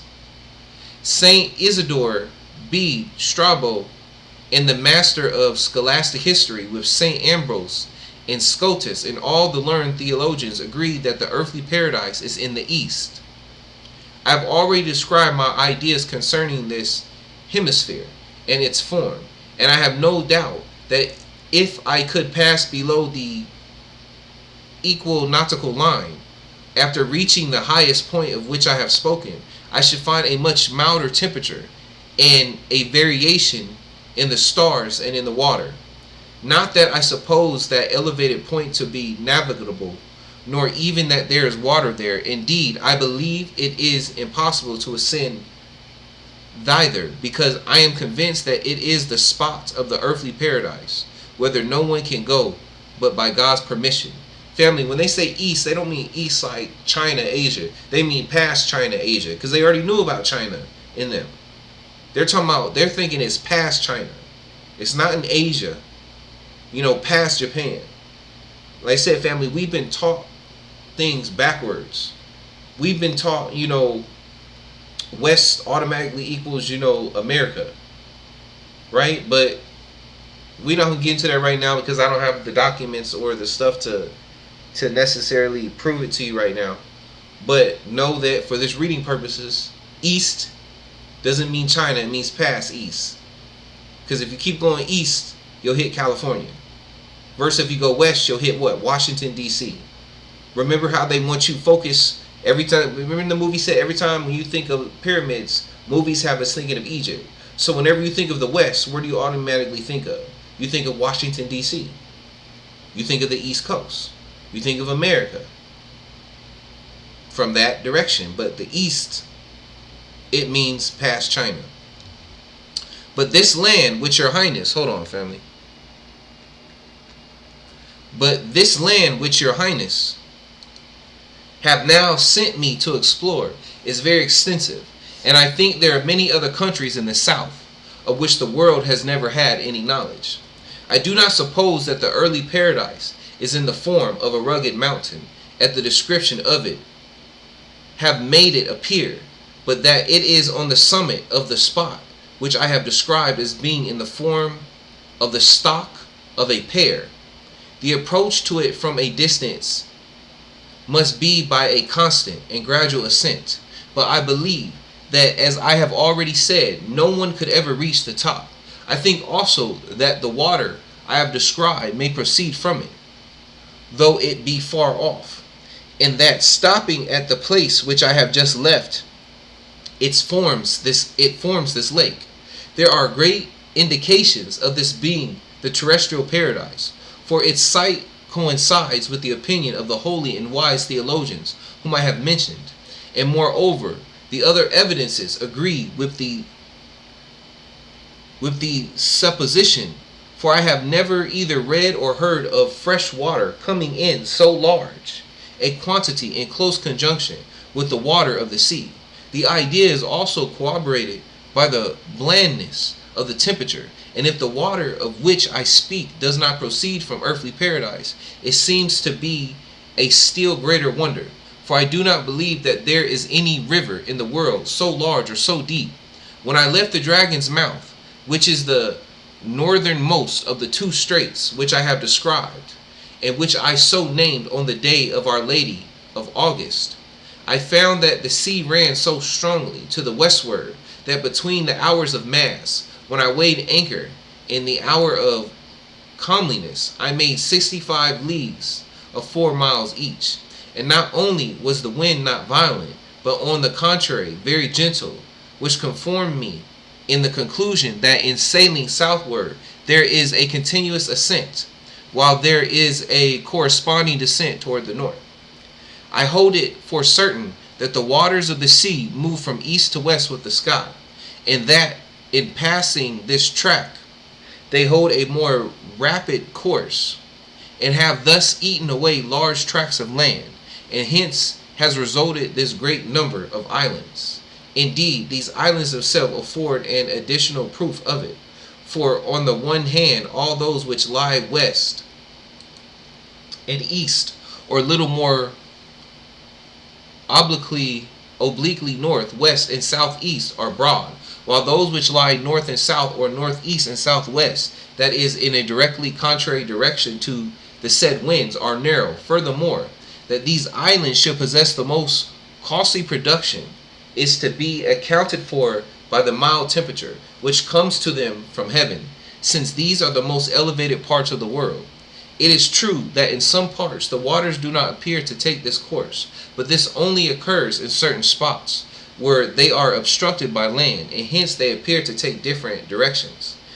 Pliny writes that the sea and land together form a sphere, but that the ocean forms the greatest mass, and lies uppermost, while the earth is below and supports the ocean, and that the two afford a mutual support to each other, as the kernel of a nut is confined by its shell. The master of scholastic history, in commenting upon Genesis, says that the waters are not very extensive, and that although when they were first created they covered the earth, they were yet vaporous like a cloud, and that afterwards they became condensed and occupied but small space. And in this notion Nicholas de Lyra agrees. Aristotle says that the world is small, and the water very limited in extent, and that it is easy to pass from Spain to the Indies. And this is confirmed by Averroes and by the Cardinal Pedro de Alaco, who in supporting this opinion shows that it agrees with that of Seneca, and says that Aristotle had been enabled to gain information respecting the world by means of Alexander the Great, and Seneca by means of the Emperor Nero, and Pliny through the Romans. All of them have expended large sums of money and employed a vast number of people in diligent inquiry concerning the secrets of the world, and in spreading abroad the knowledge thus obtained. The said cardinal allows to these writers greater authority than to Ptolemy and other Greeks and Arabs, and in confirmation of their opinion concerning the small quantity of water on the surface of the globe, and the limited amount of land covered by that water, in comparison of what had been, this is the last 2 pages of this one, related on the authority of Ptolemy. In his discipline he finds a passage in the 3rd book of Esdras, where that sacred writer says that of 7 parts of the world, 6 are discovered, and the other is covered with water. The authority of the 3rd and 4th books of Esdras is also confirmed by holy persons such as St. Augustine and St. Ambrose in his Exameron, where he says, "Here my son Jesus shall first come, and here my son Christ shall die." These holy men say that Esdras was a prophet, as well as Zacharias, the father of St. John, and El Brasso Simon, authorities which are also quoted by Francis de Moroniz with respect to the dryness of the land. Experience has shown that it is greater than is commonly believed, and this is no wonder, for the further one goes, the more one learns. I now return to my subject of the land of Gracia, and of the river and lake found there, which latter might more properly be called a sea, for a lake is but a small expanse of water, which when it becomes great deserves the name of a sea, just as we speak of the Sea of Galilee and the Dead Sea. And I think that if the river mentioned does not proceed from the terrestrial paradise, it comes from an immense tract of land situated in the south, of which no known legend has been hitherto obtained. But the more I reason on the subject, the more satisfied I become that the terrestrial paradise is situated in the spot I have described, and I ground my opinion upon the arguments and authorities already quoted. May it please the Lord to grant your highness a long life and health, and peace to follow out so noble an investigation, in which I think our Lord will receive great service. Spain considerable increase of his greatness, and all Christians must consolation and pleasure, because by this means the name of our Lord will be published abroad, in all the countries visited by our Highness ships. I have caused a high cross to be fixed upon every headland, and have proclaimed to every nation that I have discovered the softy estate of our Highness, and of your court in Spain. So I'm going to stop there, family, on that. But basically, if you didn't understand, this passage is basically Columbus believes that the Garden of Eden is in the Americas. So I just want y'all to keep in mind, he believes that the Garden of Eden is in the Americas. And then right here where it says edges, where that sacred writer says that of 7 parts of the world, 6 are discovered, and the other is covered with water. What was the 7th part covered in water? Remember how it said that the pyramids in South America are 700 years older than the ones in Egypt? And then remember the flood. The flood could have happened and buried all of the North American continent before civilization that we call the birth, which is what we start our records in Egypt, right? So for all that time, before they even built, for 700 years, the Americas could have been covered in water, family, before the waters even started to recede. So what's it say in Esdras? The authority of the 3rd and 4th books of Esdras is also confirmed by holy persons. What does it say? The passage in the 3rd book of Esdras, where that sacred writer says that of 7 parts of the world, 6 are discovered, and the other is covered with water. So all of America could have been in Atlantis and just been covered with water, family. But let's keep going. See this map right here? I want to take y'all back. What were we just reading? Didn't he say he thought that Columbus thought that the earth was pear-shaped? And so what would be at the top? He said that you had to ascend, right, to get to the waters. Don't this almost look like pear-shaped? And at the top, here's the core of the pear, which in the middle would be where the Garden of Eden is, right? Or all this would be the Garden of Eden, one of these. But this is, to me, when I read that passage, family, this is the map that I thought of. That this right here kind of resembled what he was talking about. See, here's it says California, so this would have been North America. This would have been like Iceland area, all the way to Scandinavia, Europe, and this would have been Asia. But right here, so this would have been the top of the earth, the middle, the center of the earth, family. The pear. Let me go back, see, where's that passage?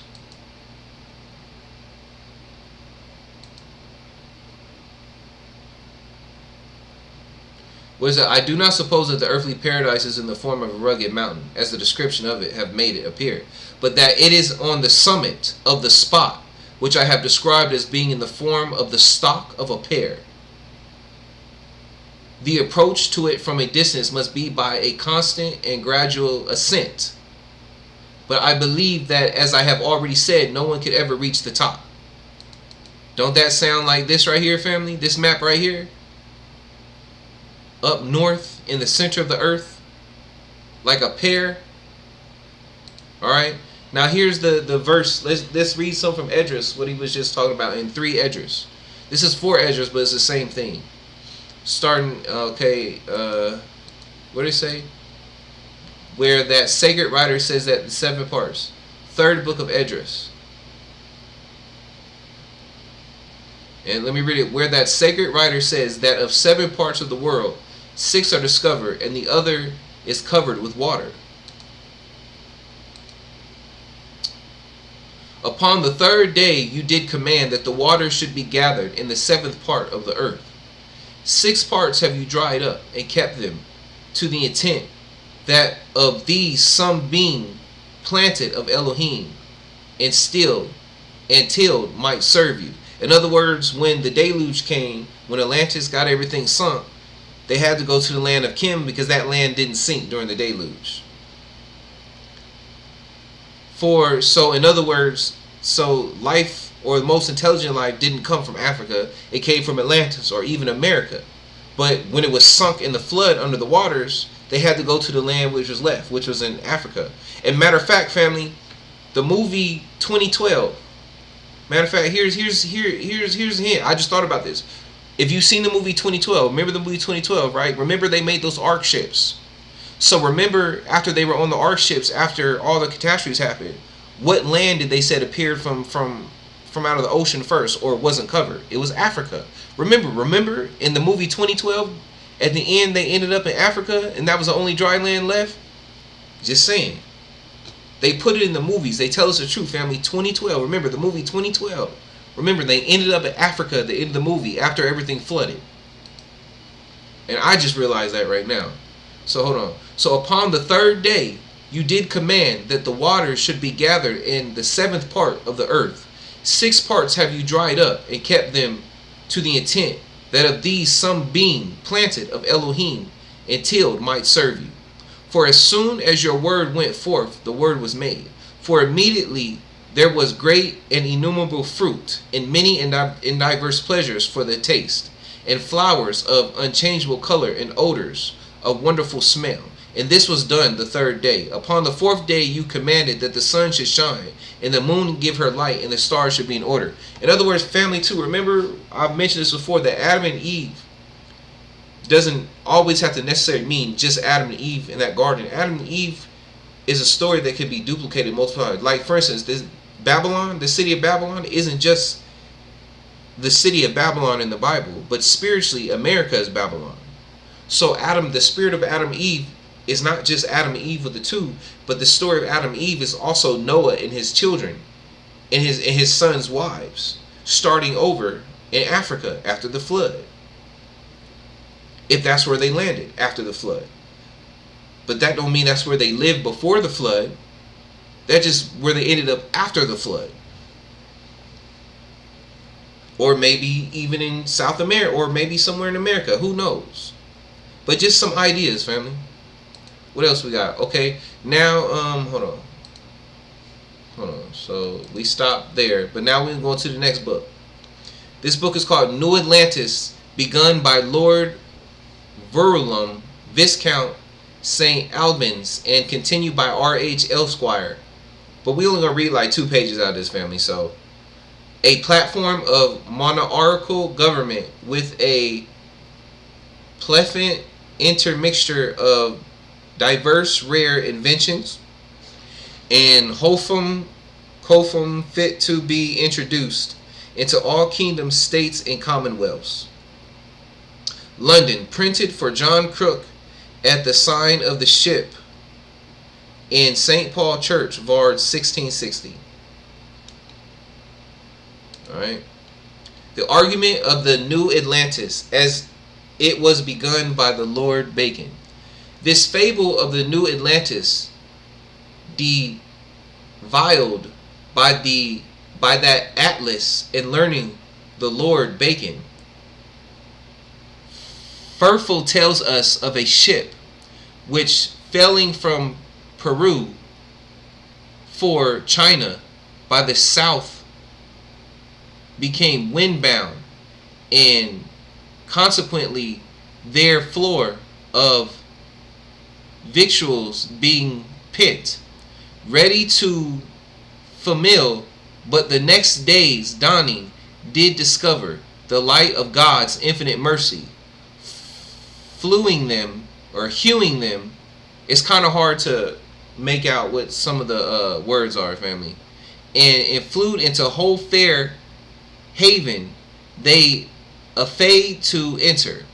Approaching near it, they were at something warned off by an officer for fear of infection, though afterwards received with all humanity for another person of place and quality, who examined them if they were Christians. Okay, so basically he's talking about people landing in the New World, and they were afraid of the people at first because they didn't want to catch a disease because they didn't know nothing about them. So that's what they're saying.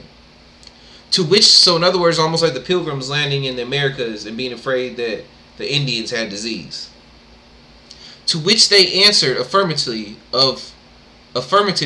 offered them this oath, that if they would wear that they were no pirates, nor had shed blood lawfully or unlawfully within 40 days past, they might have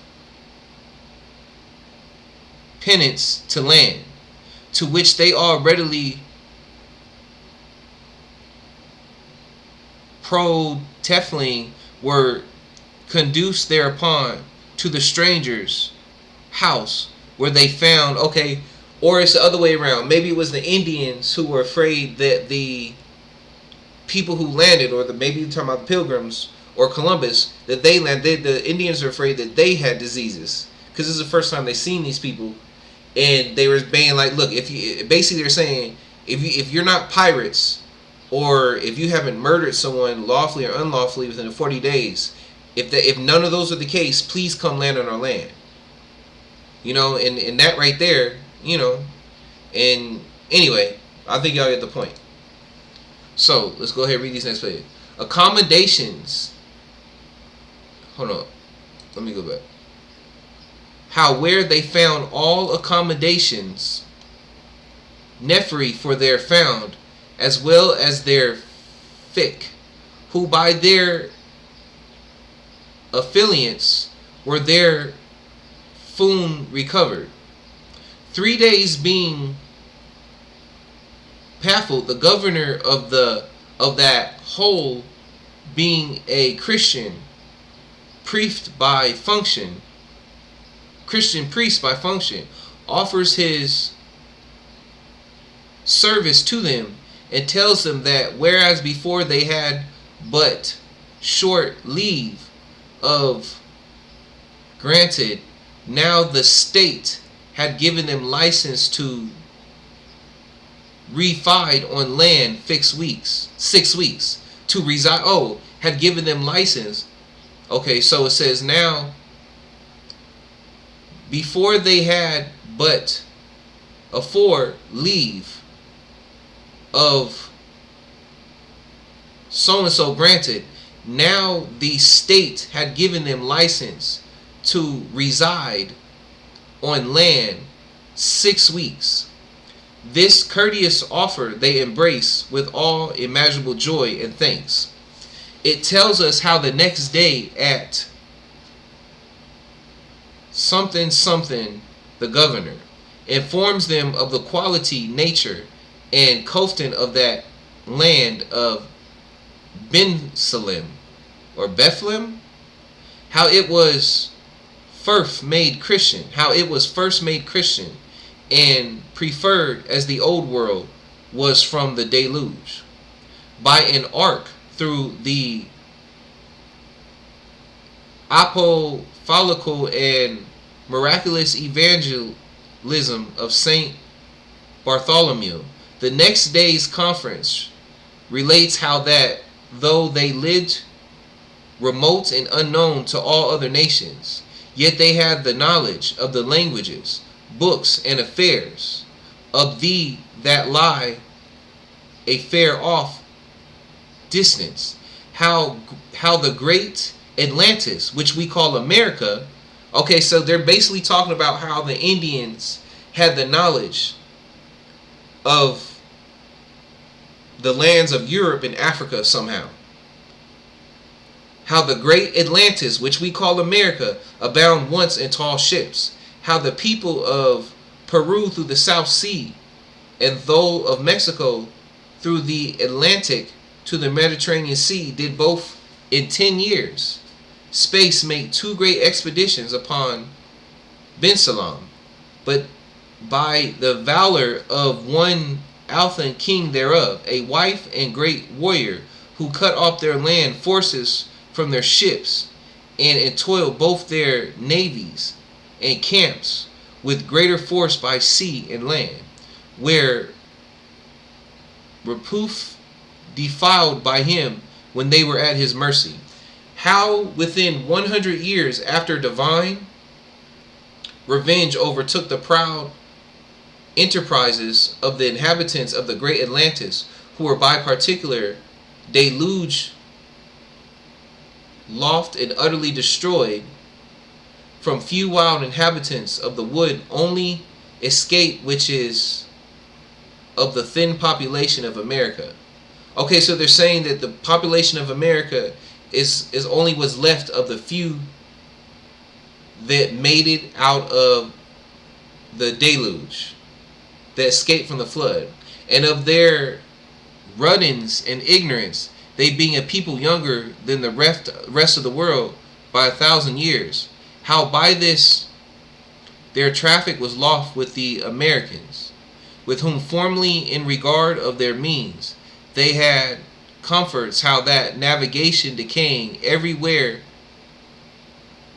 in something of wars and revolution of time, in intercourse from other nations, by failing to them, had long since sealed, how notwithstanding this, there reigned in this island about 1900s years ago, that reigned in this island about 1900 years ago a king whose name was Solomon, whose large heart was wholly bent to make the kingdom and people happy, and therefore is inflamed the lawgiver of the nation, how that he feeing the fertility of the foil, and how plentiful it mightily of its, among others, his fundamental laws, ordained the entities and prohibitions touching entrance of strangers, which at the time thought it was affect the calamity of America, was frequent, doubting novelties and commixture of manners, how he yet feel preferred humanity in all points, in providing the relief of all defiled different strangers, how that king differs to join humanity and policy together and thinking it again. Okay, so that's the last page. That's all I want to read. That's a tough read, family. Sorry, because it's old English words, but it's also just hard to make out because of the page. But basically, at the end of it, it sounds like, matter of fact, remember I told you guys about a lot of history that we stay away from in the Book of Mormon. The Book of Mormon has a king that lived in the Americas whose name was Solomon. So maybe they're talking about that Solomon, or if history has been told backwards and the old world was truly in Americas, it's talking about the king, the actual King Solomon from the Bible. But who knows? Like I said, we connect in pieces, and this is just another piece of study material that you use future. And like I said, I'm going to put the URLs to these sites so you can go read these pages yourselves. And matter of fact, it might be clear. I took a screenshot, but this page might be clearer at the URL. So, all right, here's another excerpt from a book called The History of America. This one I know we can read. Edited by Justin Windsor. Narrative and Critical History of America. As he approached the coast, Columbus wrote, he heard in the dead of night an awful roaring, and he saw the sea rolling from west to east, like a mountain as high as the ship, and approaching little by little. On the top of this rolling sea came a mighty wave roaring with a frightful noise. When he entered the gulf and saw how it was filled by the flow of the great river, he believed that he had witnessed far out at sea the mighty struggle at the meeting of the fresh with the salt water. The river, he saw persuaded, must be rushing down from the summit of the earth, where the Lord had planted the earthly paradise, in the midst whereof was a fountain, which flowed the four great rivers of the world, the Ganges, the Tigris, the Euphrates, and the Nile. He did not quite agree with those earlier philosophers who believed that the earth was a perfect sphere, but rather that it was like the form of a pear, which is very round, except where the stalk grows, at which part is the most prominent, or like a round ball, upon one part of which is a prominence like a woman's nipple. This protrusion being the highest and nearest the sky, situated under the equinoctial line, and at the eastern extremity of this sea. I call that the eastern extremity. He adds where the land and the islands end. Family, doesn't this sound like what we just read earlier in the Columbus letters? Remember? Don't it sound just like it? Where he was talking about the fresh water. He's never seen such a big supply or a big amount of fresh water entering into ocean water. Is that not what it just said? So once again, if you want to, I'm going to put the URL. So if you want to go read it yourself, History of America, and go back to here, to what he was talking about. Let's see if we can find it.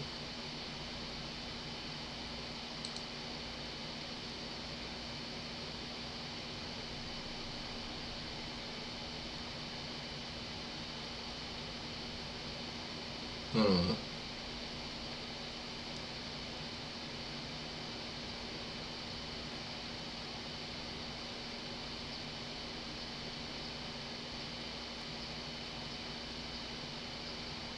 Hold on, family. I'm trying to find that part again so you see what I'm talking about.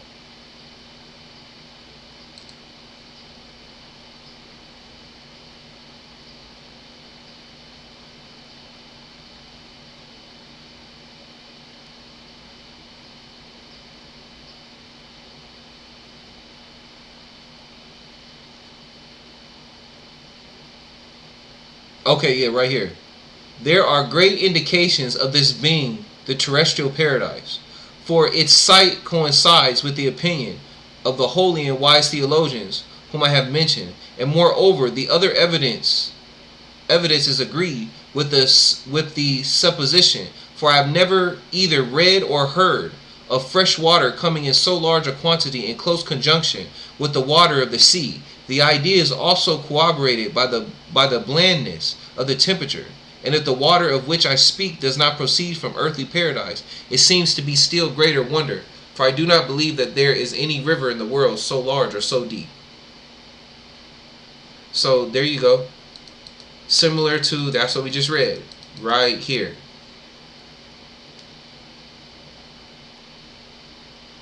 The river, he was persuaded, must be rushing down from the summit of the earth, where the Lord had planted the earthly paradise, in the midst whereof was a fountain.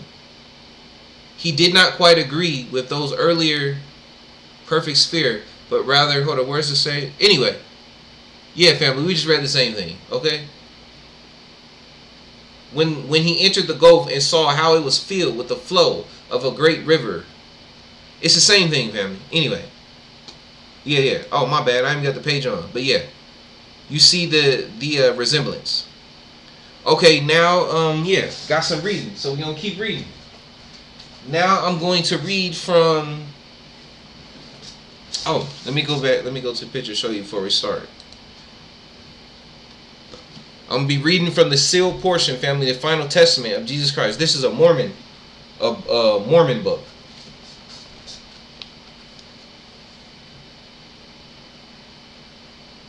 And we are reading from chapter 23. Hold on, let me find it in my book. Chapter is 29, 24. Okay.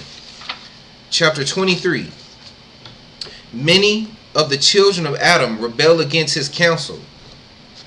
Adam is commanded to leave the land of Eden in North America and travel to the continent of Africa. His children divide themselves and spread throughout the land.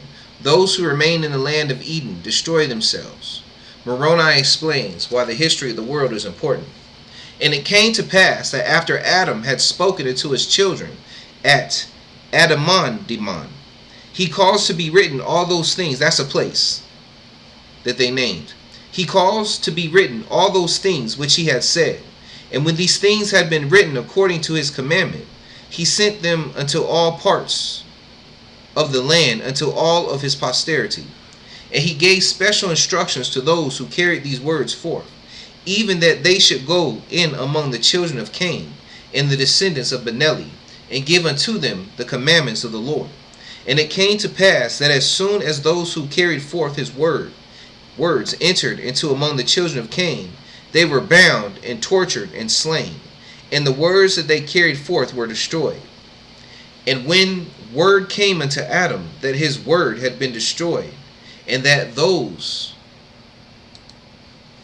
that had carried them forth had been killed, he became desirous that he should go personally to his children who had rejected his words, and who truly were his beloved children, that they might show unto him respect, and that they might listen to him.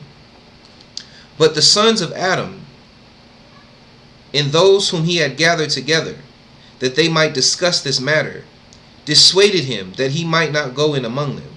For the Canaanites had become a wild and ferocious people, and had been taught to hate their brothers and sisters, who were the other sons and daughters of Adam, even those who had not been banished out of the land by Adam in the day of their father Cain. And the descendants of Benelli were the more intelligent of those who did not give heed unto the words of Adam. And these Benellites stirred up the Canaanites to anger against the sons and daughters of Adam, who did not belong to their families and their communities. For the Benellites had for many years established a means of trade and industry with the Canaanites, even that the Canaanites performed all the labors for the Benellites, so that these did not have to work with their own hands. And because the words of Adam condemned their works, and would be the means of ending their trade with the Canaanites, thus forcing them to work with the sweat of their own brow, these Benellites stirred up the Canaanites to anger against the children of Adam, even those who listened to their words. For the Canaanites were a very strong people as to the strength of a man, because of the labors that they performed for the Benellites.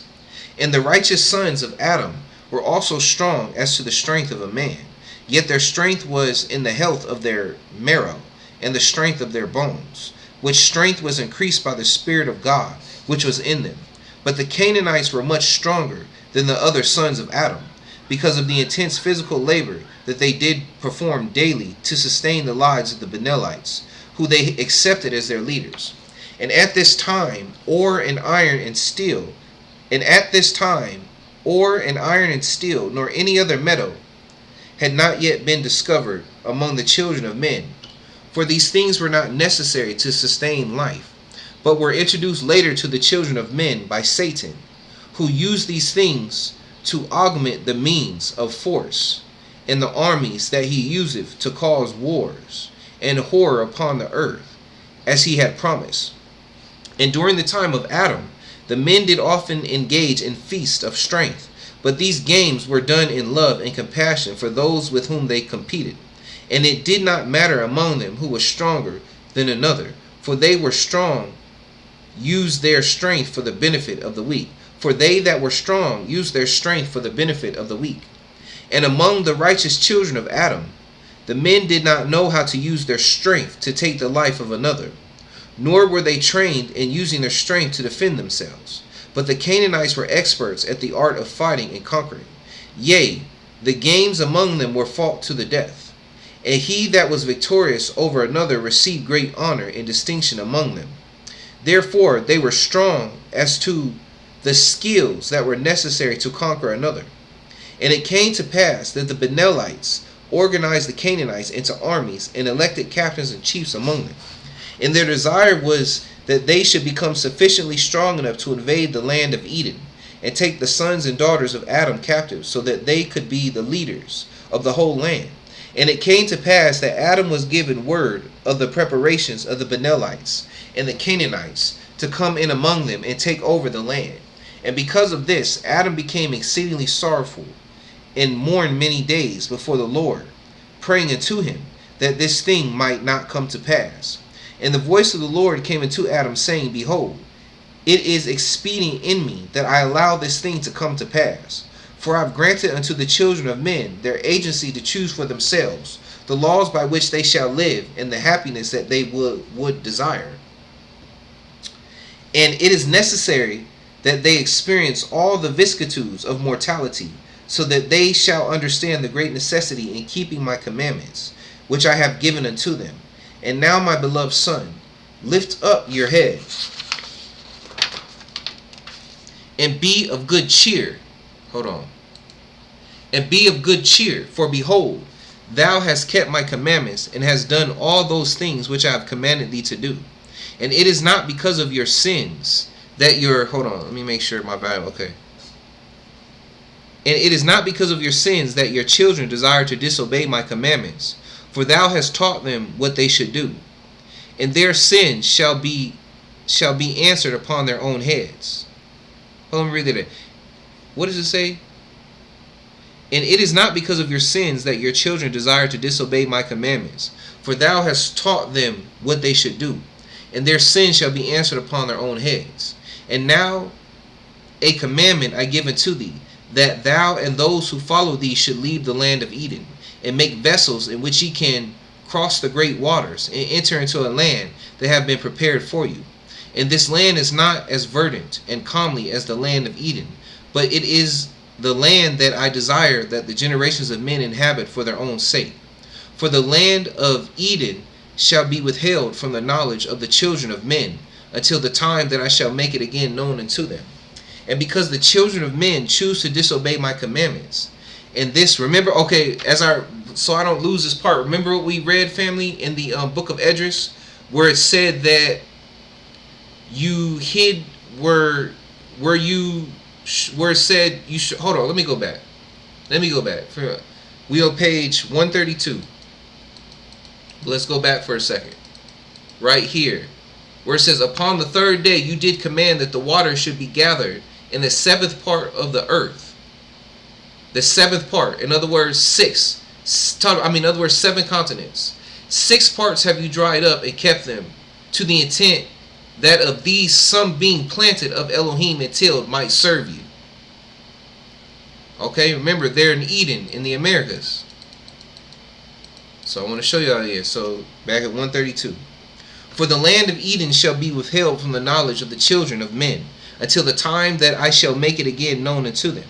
And because the children of men chose to disobey my commandments, and this because of the state of the flesh in which they are in, there shall be much wickedness throughout the world during all the future generations of thy posterity. And I will make this, and remember, family, the world doesn't mean the whole of the earth. There's a difference between the world and the earth. The world is another name for civilization.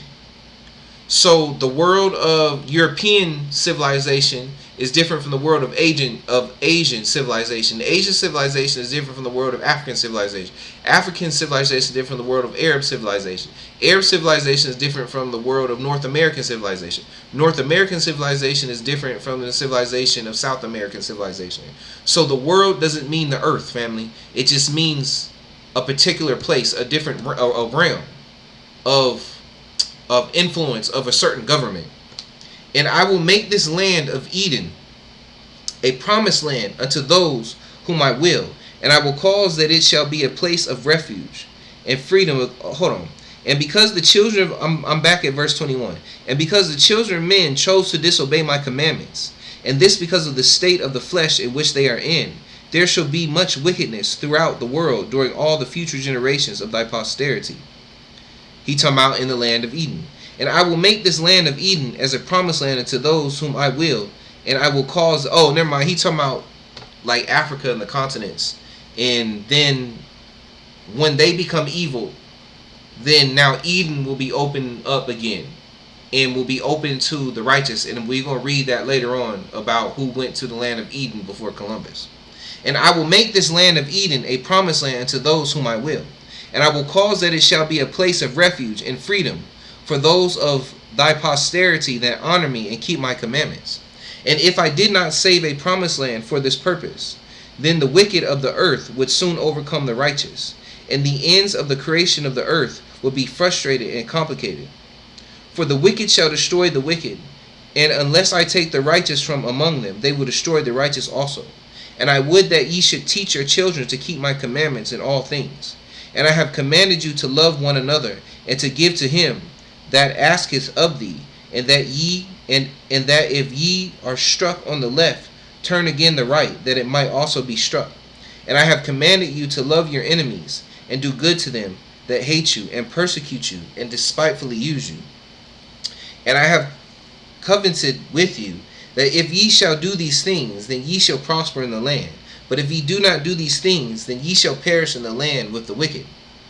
And if thou art to be an example to thy children of the way that they shall live, then I say unto thee, that thou shalt not fight thy enemy, but shalt give unto him that which he desireth. But thou shalt not allow thy enemy to hurt you, or take advantage of the purity and chastity of your women. but ye shall flee before them, and allow them to have the land of Eden.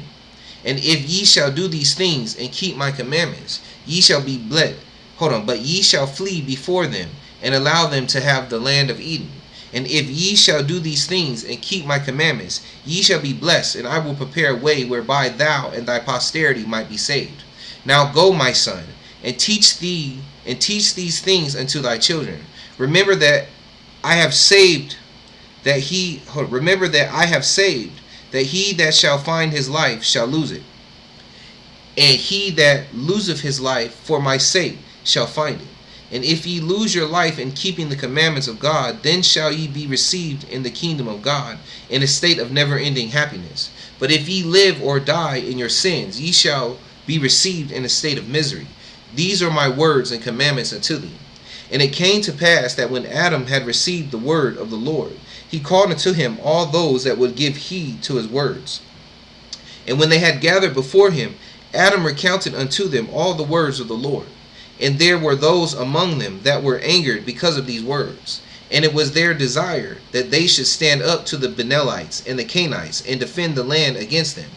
And there were two mighty and strong men among the sons of Adam, and their names were Amaran and Amalek. And these had many sons who were like unto their fathers. And these stood forth and pledged their support to their fathers, and wanted that Adam would allow them to stand and fight the Canaanites. But Adam rebuked them, saying, Do ye know what ye are asking? Do ye realize that ye are desirous to disobey the commandments that the Lord hath given unto us? I say unto you, that if we stay and fight against the Canaanites, we shall perish with them. Behold, your anger is caused by your pride, and this pride hath been put into your hearts by Satan, who would have us destroyed. And now, my beloved children, let us make haste and gather up the provisions that we are in need of, and leave this land according to the commandments of the Lord. And Amram and Amalek did not agree with their father Adam. Nevertheless, they knew that their numbers were not sufficient enough that they should stand alone and fight against the Canaanites and the Benelites, and place spies among the children of Adam. Okay, my bad, family. I messed that. And the Benelites had placed spies among the children of Adam. And these spies acted as if they were righteous, and that they were desirous to hear the words of Adam. And after hearing the words of Adam, these spies returned again to their leaders and told them all the things that Adam had said, and revealed unto their leaders the plans that Adam was making to depart out of the land. And it came to pass that the Benelites were so darkened and corrupted by the power of Satan, that they did not want Adam and those who would follow him to leave the land undisturbed.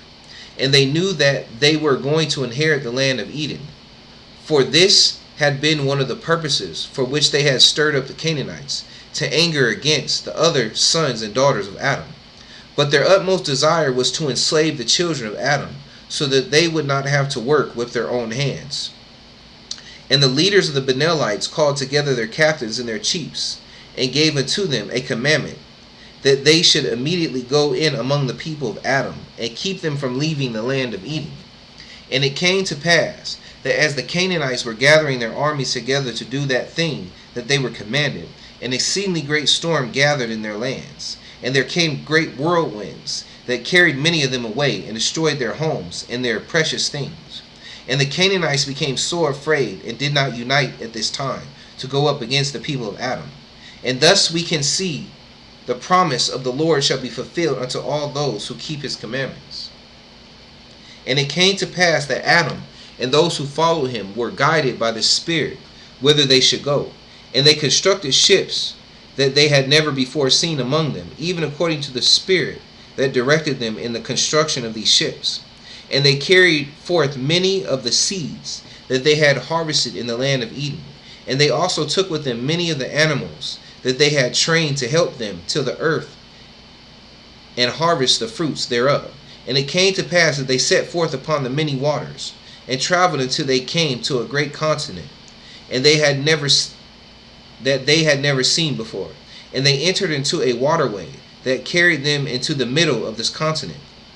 And when they had entered into this passage between the lands, they traveled for a time on the great expanse of sea that was enclosed by these great continents. And they traveled upon this sea until they came to a great river that flowed into it. And they found that the borders of this river were verdant and bountiful, like unto the land of Eden. Nevertheless, these borders were limited in their expanse, and were surrounded by desert and desolate land that was uninhabitable for the children of men. And they also found in these lands other beings of a lower order that were like unto them, even the descendants of those who had found their way to the land of Eden. And these beings were descendants of those who had been bred with the children of Adam and had corrupted the bodies that God had created for them. Hold on, family. Let me go back. You hear how they said, remember, what does the beginning of this chapter say? What's the point of the beginning of this chapter? Many of the children of Adam rebelled against his counsel. Adam is commanded to leave the land of Eden in North America and travel to the continent of Africa, right? Okay, so now let's go back to, hold on, let me switch. We're going to get back. So the book of Emerald Tablets, right? And we're going to go to page 20. So I gathered my people and entered the great ship of the master. Upward we rose into the morning. Dark beneath us lay the great temple.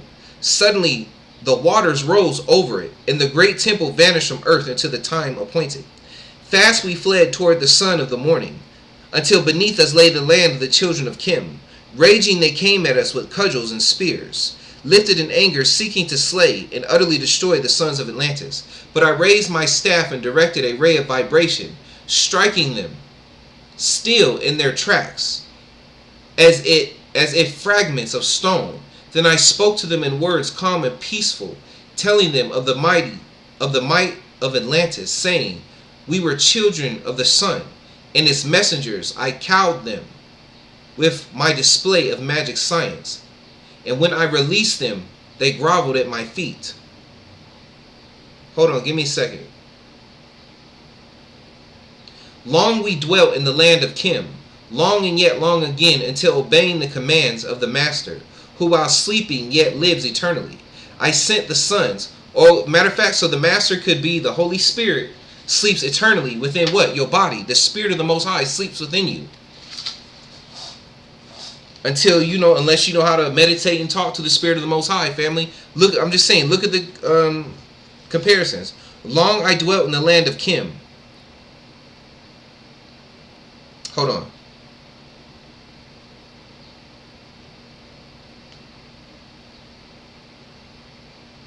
Hold on, family. I'm just making sure okay. I just want to make sure y'all see the resemblance between what I'm reading in the Book of Mormon.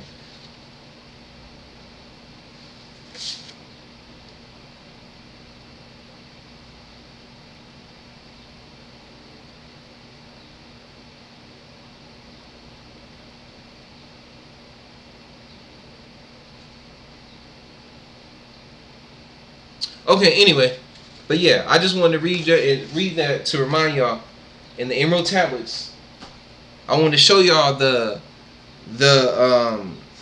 how familiar or the similarities between this book, these readings from the sealed portion of Mormon book and the Emerald Tablets.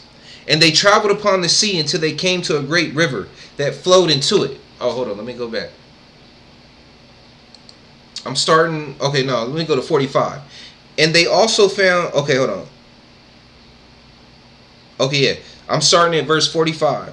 And they also found in these lands other beings of a lower order that were like unto them, even the descendants of those who had found their way to the land of Eden. And these beings were descendants of those who had bred with the children of Adam and had corrupted the bodies that God had created. Remember, there's a difference. Remember earlier I was telling you, apparently there's a difference. There's two different people. What did it say again? And these beings were descendants of those who had bred the children of Adam and had corrupted the bodies that God had created. This is where I wonder, family, is there a difference between a human and mankind? Think about it, family. Wordplay. Is there a difference between a human and mankind? What is the meaning of the word hue? Hue means color. Human. But what is the difference between a human and mankind? Mankind doesn't have the word hue in it. But then there's mankind. Just saying, just think about these things, family. There's two different people at play here. And they also found in these lands other beings of a lower order that were like unto them, even the descendants of those who had found their way to the land of Eden. And these beings were descendants of those who had bred with the children of Adam, and had corrupted the bodies that God had created for them. And there were many among the children of Adam who had chosen to leave the land of Eden, and follow him across the great waters, that were descendants of Benelli, and of those who did not have the pure blood of Adam. And it came to pass that as they began to settle in this new land, many of them began to explore the land in search of other areas where they could live. And as they traveled eastward, they found other great rivers which spilled their waters into the oceans that surrounded the land. And these great continents were exceedingly large. Hold on. Now let me go back, family. We're going to go right back to the Emerald Tablets. Deep. Okay, follow the key. Follow the key. Hold on. Okay, no. We're going to go back to the Emerald Tablets on page. Okay, we're reading from page 21. Long we dwelt in the land of Chem, long and yet long again, until obeying the commands of the master who's inside, who while sleeping yet lives eternally, I sent the sons of Atlantis from me in many directions, that from the womb of time wisdom might rise again in her children. Long I dwelt in the land of Chem. Let me read that again. Long we dwelt in the land of Chem, long and yet long again, until obeying the commands of the master, who while sleeping yet live eternally, I sent the sons of Atlantis from me in many directions, that from the womb of time wisdom might rise again in her children. And there were many among the children of Adam. I'm going back to still portion. And there were many among the children of Adam who had chosen to leave the land of Eden and follow him across the great waters, that were descendants of Benelli, and of those who did not have the pure blood of Adam. And it came to pass that as they began to settle in this new land, many of them began to explore the land in search of other areas where they could live. And as they traveled eastward, they found other great rivers which spilled their waters into the ocean that surrounded the land. And these great continents were exceedingly large. And it came to pass that the sons and daughters of Adam began to inhabit these lands. Many of them, hold on, next page. Many of them finding the great rivers that existed there and settling in the borders thereof. And after many years of inhabiting these lands, the children of Adam were interspersed with those of other beings of a lower order that were like unto them. And it came to pass that they were like unto them. Not exactly like them, but like unto them. Like, for instance, a human and mankind. Similar in word, which means they might also be similar in physical structure, but different in very minute ways. And it came to pass that these beings ceased to exist, for they had been driven out of their... Hold on. And it came to pass... Okay.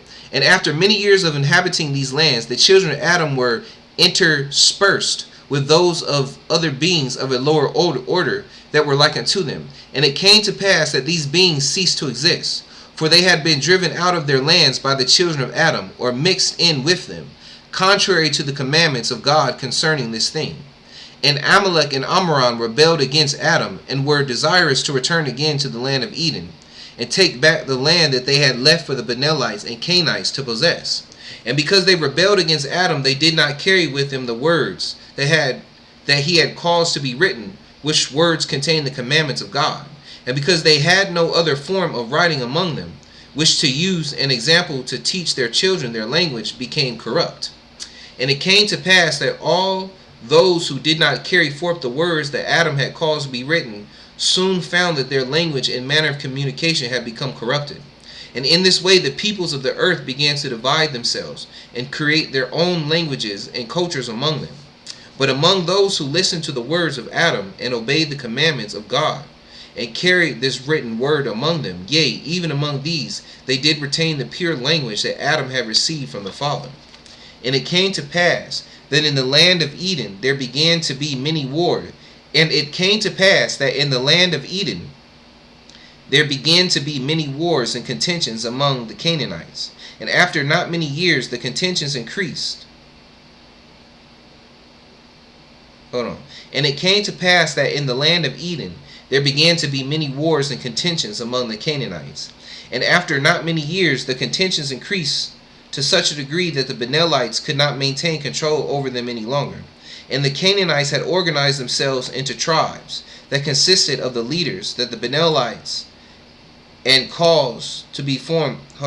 And consisted of the leaders that the Benelites had caused to be formed among them, even their captains and their chiefs. And these captains and these chiefs were ferocious warriors. And they began to divide the land among themselves and take that which they wanted by force. And because the Spirit of the Lord had ceased to administer among them, they were left to themselves. And when a carnal man is left to himself, he becometh even more carnal, and beginneth to think and act like the animals of a lower order, which are driven by their instincts alone. And it came to pass that the Canaanites and their leaders would no longer listen to the flattering words of the Benelites, whose wisdom and intelligence they did not understand. And the Canaanites sought out the Benelites and killed every one of them, and also their women and their children, so that not one Benelite remained upon the land. And the wars and contentions between the leaders of the Canaanites became exceedingly fierce. And there were some among them who were more pacified in their nature. And these fled towards the lands northward, which lands were not inhabitable because of the cold that had overcame them. But in order to save their lives, these fled from among the Canaanites. And they traveled into the lands of snow and ice, where they would not be destroyed by the wars and the contentions that existed among the rest of the Canaanites. And not many years had passed before the Canaanites were all destroyed upon the face of the whole land of Eden. And there were some of those who escaped the wars and the contentions, who had fled to the great waters. And they made crude ships after the manner of him who had first received Eve in the Garden of Eden. And they made crude ships after the manner of him who had first deceived Eve in the Garden of Eden. And because these ships were not like unto the ships that the sons of Adam constructed according to the manner shown unto them by the Spirit of God, they could not travel as far. And many of them found the islands of the great oceans, and they began to inhabit these islands, which supported their needs. But because they did not have the word of God among them, their manner of language was also corrupted. And when the children of men corrupted the language that they have been given, and have no example in writing of this language, then they do not retain the ability to keep a record of their history. And this because they do not know how to write the written words of their languages, not having an example to follow. Thus we can see the importance of the commandments. Thus we can see the importance of the commandments of God pertaining to the words of the prophets, that he hath commanded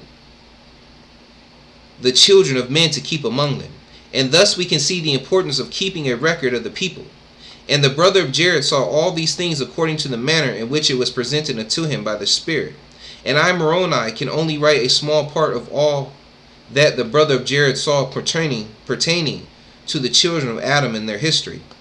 But the things that I do write are the things that the Spirit hath commanded me, and the Spirit shall command me according to the will of the Father. For the Father would that many of these things shall be made known unto his children in the latter days, so that they might know the plan that he hath outlined for their salvation. And the things concerning the history of the children of men that I write in this record shall confound the written histories that the children of men have caused to be written among them. For those histories that they have caused to be written among them are not always according to the truth. What do you know? For those who have written these histories were not present when the events occurred, even all those events that have taken place among the children of men since the beginning. And many of their records are for testimonies, and many of their records are from testimonies of others who were also not present when these events occurred. Therefore all the histories among the children of men have been corrupted by the precepts and opinions of the men who have taken upon themselves to write these stories. But if a man is not there at the time that an event occurred, then how shall he make the claim that his interpretation of that event is the truth regarding it? But the prophets of God know the history of men, and these prophets do not know the history of men, and these prophets do not know the history of men by the power of their own sight, or by their own understanding, but these things are given unto them by the power of Spirit. In other words, family, scientists or people at college always trying to tell you, oh, we know the truth, or always talking about, oh, we carbon dated this, and we know for sure this happened, so listen to us because we have degrees in this and that. That's basically what it's saying. Study and find yourself approved. And it's not, like I said, don't even believe me. Do your own study and research, family. Don't even believe this book I'm reading 100% because it's been through the hands of men. But there's some truth in it. Even if it's not all, it still has pieces to the puzzle. And those that are in the spirit world see all things that occur among the children of men in mortality. And a record of these events is recorded by those who have been given this calling by the Father, under the direction of the Holy Ghost. And there are also those who travel between the planet on which we live and the planet on which the Father liveth. And these also take a record that which is occurring on this earth, and present it unto the Father, that he might know all things pertaining to this earth, that he hath created for his children. And for this reason, the words of the brother of Jared are a more true and accurate account of the history of the children of men. And there have been no other account that have been given by the children of men that shall present of the truth regarding the events of the past than the words of the brother of Jared. For this reason, the Lord hath caused that his words were sealed up and kept from the children of men until the fullness of time, when all things shall be known among them. And when these things come forth, they shall confound the heresy and the speculation and the theories and the misperceptions of men who are not given the truth of these things according to the Spirit of God. And according to the Spirit of God, a man may know the truth of all things and have the mysteries of God given unto him. And now, my beloved brothers and sisters, even all those unto whom this record shall come, the words that are written herein are true, and they shall teach you the truth regarding many of the events that occurred during the history of the earth. Nevertheless, I cannot include all things herein, for there is not space upon the plates which my Father and I have made for this purpose, and or I have none. Therefore the things that I write are according to the abridgment that I have taken from the words of the brother of Jared, and I write the things that the Spirit whispereth unto me to write, and what the Spirit shall command me that I shall write. And I know that there are those among you who would that I write the names of the peoples and places and times and events according to the language, that ye understand. But these things are not important to the end for which the Lord hath commanded these things to be written. For what is called a name by one people might be called differently by another, and therefore these things can cause contention among you. And the things that are written upon these plates shall be written to bring to pass your salvation, which salvation can only come in and through the words that Christ hath given unto you. That means the Spirit within. Christ is the Spirit within, family. Nevertheless, by reading the accounts of the history of the children of men, ye shall begin to see the importance of the words of Christ, which he hath given unto us. And ye shall begin to realize why it is necessary that we abide by them. And this is the purpose of these things, and there shall be no other purpose given for them. The Christ, or the Christos, is another word for the Spirit of the Most High within you, family, your higher self. But the words that Yahushua gave, Yahushua is the introduction to the Spirit within you. Remember, Yahushua is the one who introduced the disciples to the Holy Spirit, right? So the Spirit within you, the Master within you, that the book is talking about, that the tablets of Thoth are talking about, is the Spirit of the Most High within you, the Christos within you. You are the Christos, you are the Messiah, you are the Christ. But still listen to Yahushua, because Yahushua is teaching you about the Christ within you. Remember, didn't Yahushua say you would do the things I have done and even greater? There you go. All right, family, now we're going to keep going and reading. Oh, this is the part I just read that I skipped over. But now we'll go to chapter 7. And I told you, look, this is going to take a minute. So this is about 3.5 hours in. So we're going to read chapter 7. Okay. So chapter 7. The brother of Jared is shown the world as it appeared at the time of the Garden of Eden. He witnesses the creation of the sun and the plants, and the glories of the kingdom of God are set forth. The order of nature is also set forth. The spirit and mortals worlds are described in their order set forth. Hold on real quick. Let me make sure I'm reading the... Okay. And it came to pass that Adam and Eve were placed in this world, and a part thereof. This is, remember this is chapter 7. We just got done reading, what, 27? And it came, oh, hold on, let me, okay, there we go, chapter 7. The brother of Jared is shown the world as it appeared at the time of the Garden of Eden. He witnesses the creation of the sun and the plants, and the glories of the kingdom of God are set forth. The order of nature is also set forth. The spirit and mortal worlds are described in their order set forth. And it came to pass that Adam and Eve were placed in this world, and a part thereof that was separated from the rest of this world, that had already been created. And they were separated by many waters. And this part was known as the Garden of Eden. And this garden was like unto the world that the brother of Jared had described, when he visited the kingdom of the Father, and met his eternal mother for the first time. And the brother of Jared beheld that the rest of the world was inhabited by all manner of beasts and fowl, and that fishes were abundant in the seas and in the oceans. Nevertheless, Adam knew nothing of these other beasts and fowls and fishes. Behold, there were also animals that appeared like unto Adam and Eve, they having lived among the order of animals in the other parts of the world. But Adam and Eve knew nothing of them, nor did these other mortal beings know about Adam and Eve. And there were animals in the garden that were prepared for Adam and Eve, yet they were different from those that had been created in the other parts of this world. Nevertheless, the part of the world in which the Garden of Eden was placed also had many other animals, which were also in other parts of the world, but were no longer living there, when the garden was prepared for Adam and Eve. And the brother of Jared wrote concerning the many different animals that he had never before seen until this great vision, and marveled at their greatness and numbers. And it came to pass that the Lord spake unto the brother of Jared, saying, Behold, these other creatures are those that the laws of nature require in order for all things to be brought to pass in order. Oh, hold on.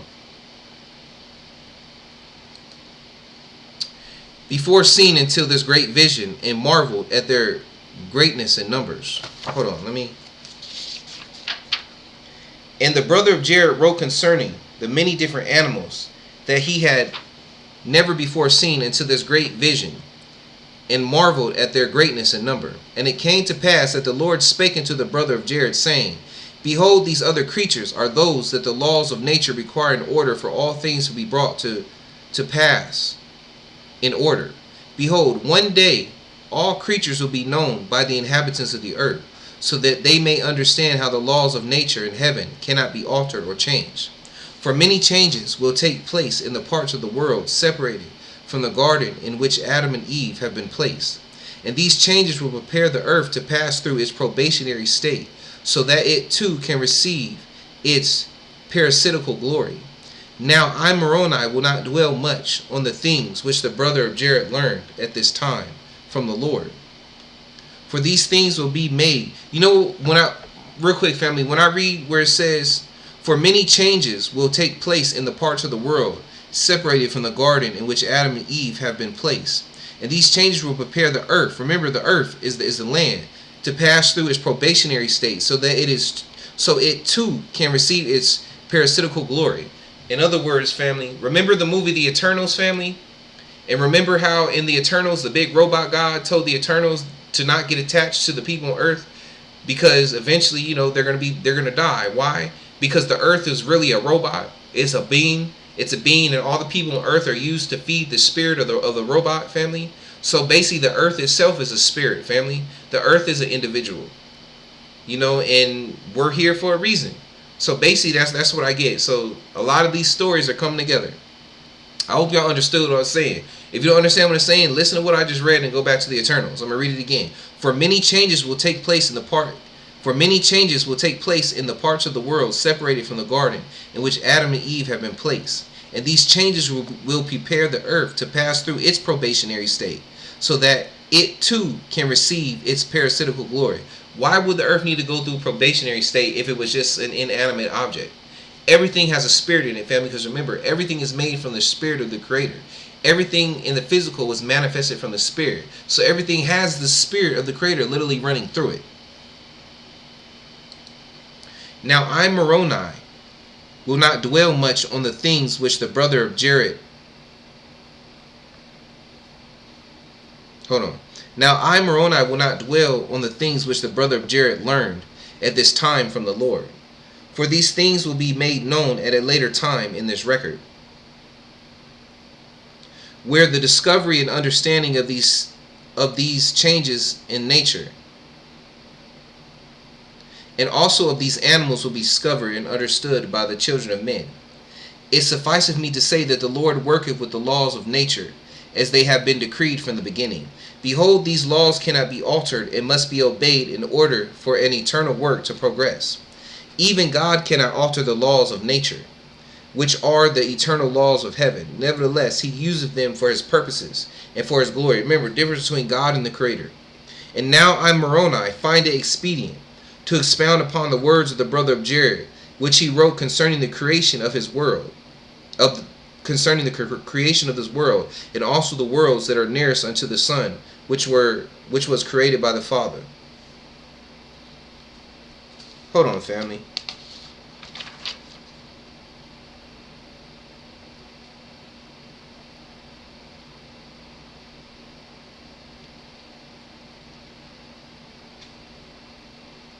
Give me a second, family, because I want to make sure.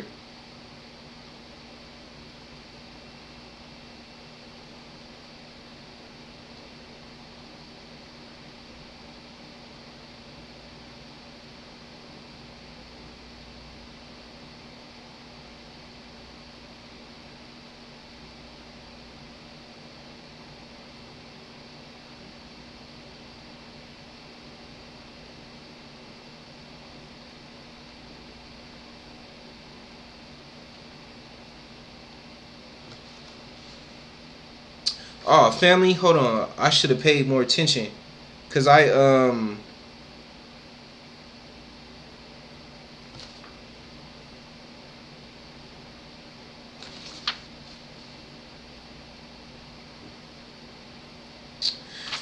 I'm in the wrong place, family. I was supposed to. Hold on, I won't have these up on the screen, but just bear with me while I read. Because I needed to read something to give you guys understanding. Hold on. Dang it.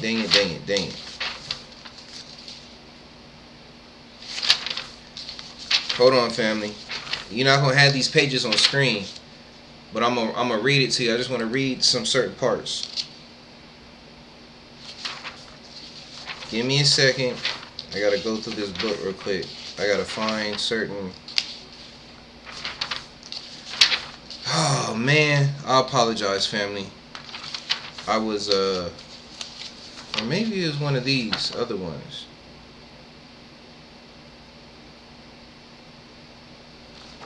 Okay, no, just give me a second.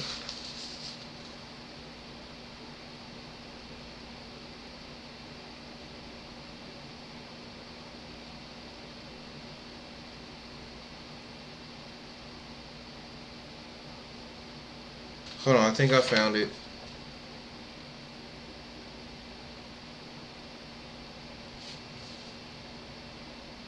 Okay, yeah, okay, actually what I wanted to read was, my bad, family, but I'll show you a screen. I'm starting at chapter 15. I'm not going to read all of it. And it says, chapter 15, the true reason behind the fall of Adam and Eve is revealed. The situation of the world at the time of their expulsion is explained. Adam and his posterity began to spread throughout the world. I might take pictures of these, family, and post them in the community section if you want to read them yourself. So, but let me go ahead and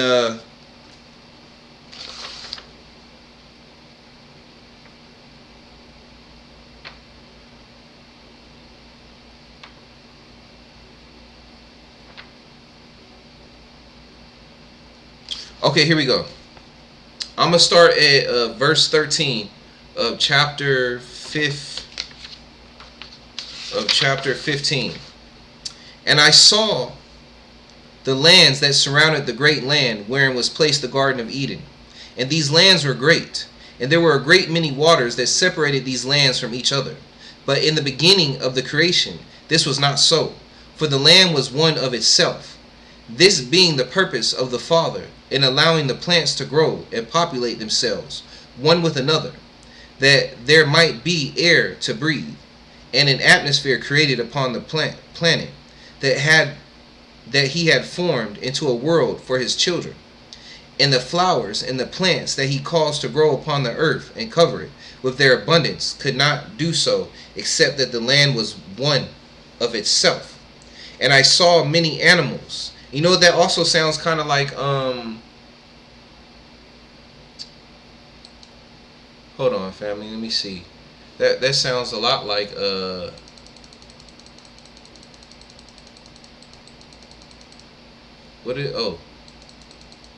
passed it. That sounds a lot like this. Upon the third day you did command that the waters should be gathered in the 7th part of the earth. 6 parts have you dried up and kept them, to the intent that of these some beings planted of Elohim and tilled might serve you. For as soon as your word went forth, the work was made. For immediately there was great and innumerable fruit, and many and diverse pleasures for the taste, and flowers of unchangeable color, and odors of wonderful smell. And this was done the 3rd day. Okay.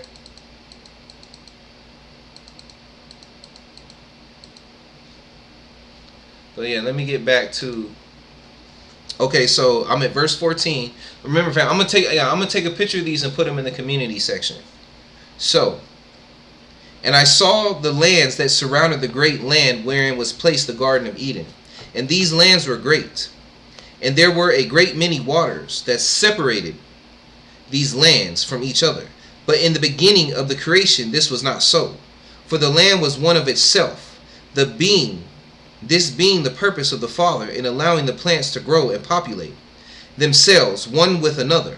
And there might be air to breathe, and an atmosphere created upon the planet that he had formed into a world for his children. And the flowers and the plants that he caused to grow upon the earth and cover it with their abundance could not do so, except that the land was one of itself. And I saw many animals that appeared very similar to the bodies that the Father had created for Adam and Eve. And these animals were like unto Adam and Eve. Nevertheless, they live by their instincts without the spirit that God had created for the order of species of the bodies that he had created for Adam and Eve. Let me read that again. And I saw many animals that appeared very similar to the bodies that the Father had created for Adam and Eve. And these animals were like unto Adam and Eve. Nevertheless, they lived by their instincts without the spirit that God had created for the order of species of the bodies that he had created for Adam and Eve. And these animals that were similar to them were separated by the many waters. And there were none of these upon the land in which the Lord had planted and cared for the garden in the land. Oh, hold on, let me read it. And these animals that were similar to them were separated by the many waters. And there were none of these upon the land in which the Lord had planted and cared for the garden in the land of Eden. And I looked and beheld the organization of the communities of these animals. And they did not have a spoken language among them. And they did not know right from wrong, but lived according to their natural desires that perpetuated their lives. And I also saw Lucifer with the many spirits that were following him. And they were wandering to and fro upon the earth, wondering how they could institute the plans that they had created for their own form of government and for their own happiness. And these spirits had the power given unto them, like unto all spirits, to inhabit temporarily the mortal body of any animal that they desired. Nevertheless, according to the restrictions placed upon them by the eternal laws of heaven, they could not use these animals in any way to hurt the children of men, thus interfering with the free agency of the children of God. But because, you know what this sounds like, fam? Remember the movie iRobot? And remember the code in iRobot? The what was it? The 3 laws in iRobot? that were made so that the robots could not hurt human beings. Remember, there's a difference between the bodies of Adam and Eve and these particular beings, because the bodies of Adam and Eve are possessed by the spirits, the energy spirits of Adam and Eve, and these other bodies don't have souls in it. In other words, Adam and Eve have souls, but these other animal beings, these other beings who are animals, don't have souls. So they only act off instinct. They're only flesh. But Adam and Eve aren't just flesh. They're spirit and flesh. They're spirits that possess flesh. Just like you just reading how it says Satan and his allies, or Lucifer, can possess the bodies of these other animals, because Lucifer and them are spirits. They're not in the flesh, so they have the ability to jump from flesh to flesh. And these spirits had the power given unto them, like unto all spirits, to inhabit temporarily the mortal body of any animal that they desire. Nevertheless, according to the restrictions placed upon them by the eternal laws of heaven, they could not use these animals in any way to hurt the children of men, thus interfering with the free agency of the children of God. Also, family, remember the book. Hold on just real quick. Just real quick.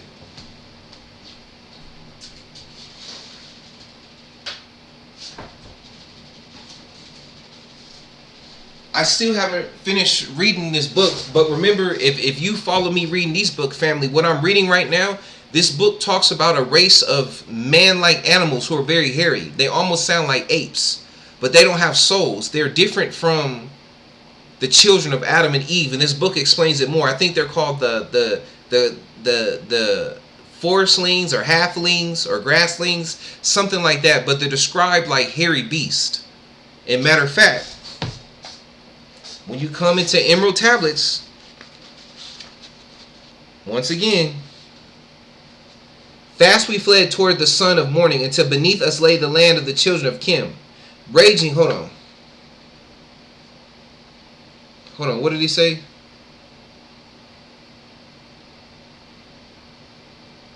Okay, yeah.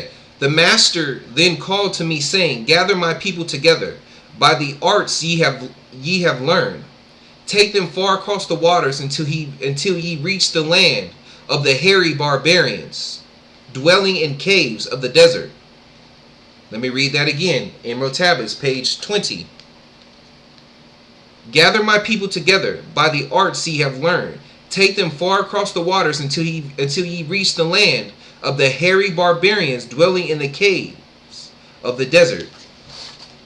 And this right here calls the Yoslings. In this book, there's these hairy ape-like creatures. They're like human. They talk, they walk, they fight wars, they have sex. Matter of fact, one of them slept with one of the children of Adam and Eve in this book, and they had a child, and it caused a disease to spread throughout the children of Adam and Eve in this book.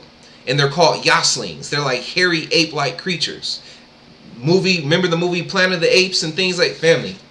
Saying all these books have similar wisdom and knowledge in them. They have a similar storyline, just changed in different ways. So which book has all the complete information?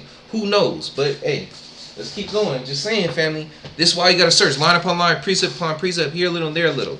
They're called Yoslings in the Cobran. And these spirits, and you can go back and listen to the chapters I've read in that book, and I need to go back and finish that book myself. Stop being lazy. But anyway, yes, family. And these spirits had the power given unto them, like unto all spirits, to inhabit temporarily the mortal body of any animal that they desired. Nevertheless, according to the restrictions placed upon them by the eternal laws of heaven, they could not use these animals in any way to hurt the children of men, thus interfering with the free agency of the children of God. Remember, iRobot, 3 laws. They cannot, if you're just flesh, you're just a robot. You're a flesh, you're an organic robot. And you cannot hurt the bodies that the Creator made. But because there were no children of men created from the bodies of Adam and Eve, Lucifer could find no animals whereupon entering their mortal body he could experience joy. For upon entering the body of an animal that was not prepared to house the spirit of a child of God inside of it, the animal was confused and thrashed its body considerably in an attempt to rid itself of this unnatural imbalance. And thus Lucifer and those that followed after him found little success among the animals that were created by God to serve the measure of their creation, and then become extinct for the rest of the probationary days of his children. Hold on. And thus Lucifer and those that followed after him found little success among the animals that were created by God to serve the measure of their creation, and then become extinct for the rest of the probationary days of his children. And after many years of going to and fro upon the earth, Lucifer and his followers began to have some considerable success with some species of animals that possess bodies like unto the bodies that God had created for Adam and Eve. Hold on, let me read it. And after many years of going to and fro upon the earth, Lucifer and his followers began to have some considerable success with some species of animals that possess bodies like unto the bodies that God had created for Adam and Eve. And with the limited power that Lucifer was permitted by the laws of heaven to have over them, he began to interbreed certain species with other species, until he had formed an animal that was very much like unto the bodies that were created for Adam and Eve. In other words, human and mankind. What is the difference between a human and mankind? And after much time had passed in refining this breeding process, the followers of Lucifer began to possess the bodies of these animals and cause them to act according to their own desires, which desires gave them a limited amount of happiness. Nevertheless, these animals were not given the exact same bodies that were created for Adam and Eve, and therefore Lucifer and his followers could not experience a fullness of the joy that had been described to them by the Father in the beginning. For these animals did not have a kingdom of glory prepared for them in the kingdom of the Father, and they were of a much lower order of element, because their creation and their purpose was to bring about the earth and prepare it for the probationary days of the children of God. And Lucifer became incarnate and took upon himself one of the bodies that he found best suitable for that which he was wont to do. And the desire of Satan was to go into the Garden of Eden and entice Eve and cause her to obey the eternal laws of the Father, that he might take the glory upon himself. And Satan designed a type of ship in which he traveled over the many waters. And when he reached the land in which was centered the Garden of Eden, he continued his and Satan designed a type of ship in which he traveled over the many waters. And when he reached the land in which was centered the Garden of Eden, he continued his travels upon a large river of water until he came upon the borders of the Garden of Eden. And the Lord did not stop Satan from doing that which he was wont to do, and this because of the law of free agency. And Satan spent many days in the body of this creature, and the creature appeared very much like unto a man. And for many days he secretly watched the goings and comings of Adam and Eve in the Garden of Eden. And when there came a time that Eve was alone, washing herself on the borders of the garden, Satan came forth out of his hiding place and introduced himself unto Eve. And Satan caused the creature to speak unto Eve in the voice of a man, in the language of the Father, a language that had been spoken in the kingdom of the Father, in which all spirits were created. And Satan spake unto her, and Eve was not afraid, for Eve knew not what to be afraid of, she being innocent in the Garden of Eden. And Satan touched Eve in a manner that Eve had never been touched before. And when he touched Eve, she was surprised and astonished at the feeling that it caused to come over her. And Satan said unto her, Knowest now not these feelings that thou art experiencing at this time are those blessings that the Father hath given unto thee, that thou mightest partake of the joy of which he partaketh? And Eve answered him, saying, I do not know about the feeling of joy of which our Father hath spoken, for I have not yet experienced this joy in all things. But in the things that I have experienced, I do not know what joy I should feel.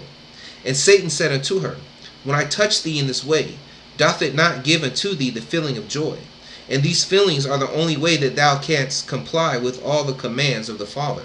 For did not the Father command thee and Adam to multiply and have joy in your posterity? And how can ye have joy in something that ye do not have? And Satan enticed Eve and showed unto her the pleasure of which he had spoken. And Satan took Eve and showed unto her the way that the other animals that were like unto him, whose body Satan had possessed, produced their offspring. And Eve gave into the enticings of Satan and conceived with her. And Eve gave into the enticings of Satan and conceived within her. And immediately upon knowing that Eve had conceived within her womb, Satan departed from the creature whose body he had possessed. And immediately upon departing, the creature fell dead into the water, and was washed away by the great waters of the river that ran near unto the Garden of Eden. And Eve knew not that she had conceived a child within her.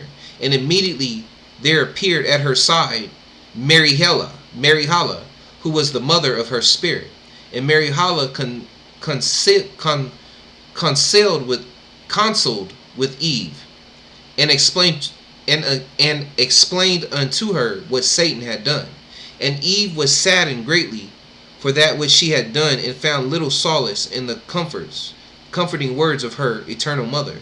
For Mary-Hala had counseled with Eve, and told her to go unto Adam, without revealing unto him that which had transpired with Satan, and that she should say nothing unto him regarding the child that was conceived in her womb, but that she should speak to Adam and tell him of the commandment of the Father, that she should show unto Adam the things that she had learned pertaining to the way in which the child was conceived. And Eve went unto Adam and touched him, and Adam felt the joy from the touch of Eve. And Adam said unto Eve, How didst thou know the way that we can experience this joy together? And Eve did not reveal unto Adam these things, but she kept them unto herself, according to the counsel of her mother. And Eve explained to Adam that this was the only way that they could obey the commandments of the Father, and multiply, and have joy in their posterity. But Adam refused to listen to Eve, because he did not understand that which he was to do. For the feelings that he felt from the touch of Eve were foreign to him, and he dared not touch her in a like manner, unless he receive a commandment of the Father. And Eve wept before Adam, and Adam said unto her, Why dost thou weep? And what is the cause of thy emotion? Which emotion we do not experience here in the Garden of Eden. And Eve continued to weep before Adam, begging him that he would come unto her, and complete the plan that the Father had for them. But Adam remained steadfast and firm in his desire to do only those things that he had been taught by the Father. And Eve said unto him, Dost thou believe that the Father should command us in all things? Dost thou know the way in which our spirits were created by our father and our mother? Dost thou not take into account that these things were hidden from our view while we lived with the Father in his kingdom? Could it not be the will of the Father that we learn these things for ourselves? Behold, because I desire these things, I shall be forced to leave the security of the Garden of Eden, and search the world that the Father hath created for us, and commanded us to explore and care for. And because of thy stubbornness, thou shalt be alone in the Garden of Eden, and unable to fulfill the commandments of the Father, and that he hath given unto us. And after much conversation with Adam, Eve was successful in explaining to him the plan of the Father, and the only way that it could be carried out. And Adam gave to Eve that which she desired, and it was very pleasurable unto him, even so much that he thanked Eve for that which she had done. Okay, I'm gonna stop there and get back to, and like I said, I'll go ahead and take a picture of these and put them in the community page, family. So if you want to read them, you can read them. But let's get back to the reading. So now I want to jump to, hold on. So you saw how there's two different people, right? There's a difference between a human and mankind. Now, family, we're about done too, family, but now we're about to jump into the Book of Mormon, right? And I'm not reading a lot, but out of this book, but yeah, let's go ahead and jump into the Book of Mormon, and we're gonna start at chapter 2. Hold on, let me yeah, we're not reading too much of this, family, but we're about done, almost done. In chapter 2, Lehi takes his family into the wilderness by the Red Sea. They leave their property. Lehi offers basically, family, so I don't have to go back and read the whole chapter and find the part where it said that again, but basically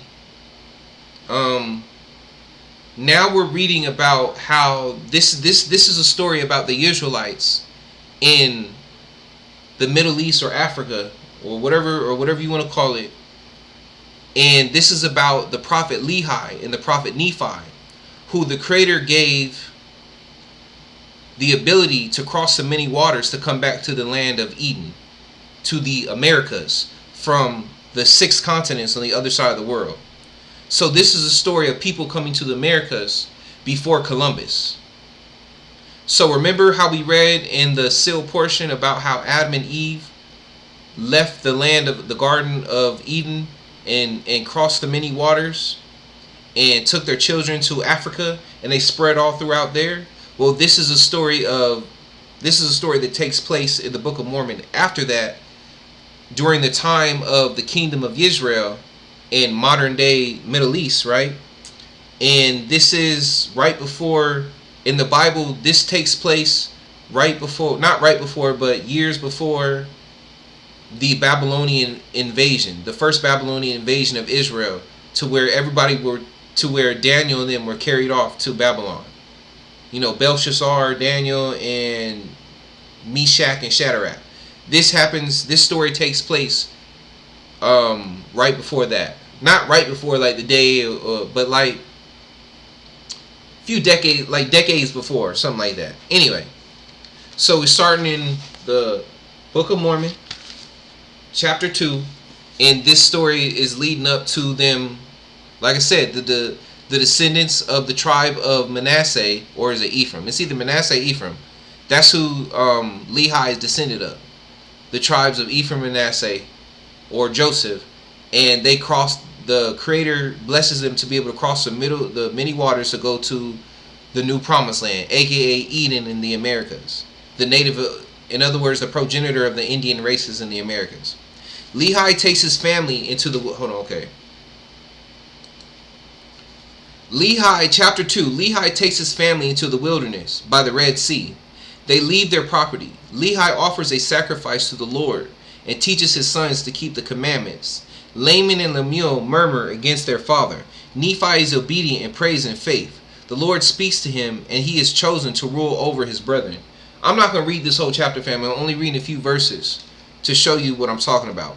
For behold, it came to pass that the Lord spake unto my father, yea, even in a dream, and said unto him, Blessed art thou, Lehi, because of the things which thou hast done, and because thou hast been faithful, and declared unto this people the things which I commanded thee. Behold, they seek to take away thy life. And it came to pass that the Lord commanded my father, even in a dream, that he should take his family and depart into the wilderness. And it came to pass that he was obedient unto the word of the Lord. Wherefore he did as the Lord commanded him. And it came to pass that he departed into the wilderness. And he left his house and the land of his inheritance, and his gold, and his silver, and his precious things, and took nothing with him, save it were his family, and provisions, and tents, and departed into the wilderness. And it came down by the border, and he came down by the border near the shore of the Red Sea, and he traveled in the wilderness, in the borders which are near the Red Sea. And he did travel in the wilderness with his family, which consisted of my mother Sarai and my elder brothers, who were Laman, Lemuel, and Sam. And it came to pass that when he had traveled 3 days in the wilderness, he pitched his tent in a valley by the side of a river of water. And it came to pass that he built an altar of stone, and made an offering unto the Lord, and gave thanks unto the Lord our God. And it came to pass that he called the name of the river Laman, and it emptied into the Red Sea, and the valley was in the borders and near the mouth thereof.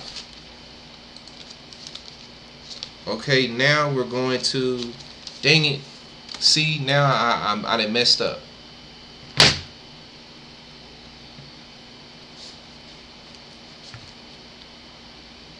Oh, actually no, I did mess up. First Nephi chapter 2 verse 5 through 16. Oh, okay, I see what it, hold on. Okay, anyway, hold on. Give me a second, family. Man, see, I messed up. Because I have these chapters written down, but family, give me a second. I gotta turn my phone on for a second, because I gotta figure out where the next chapter was.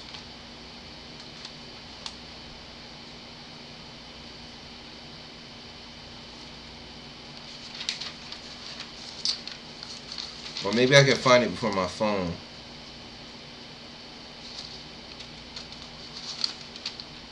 Hello, Moto. Give me a second. See, family, I don't be...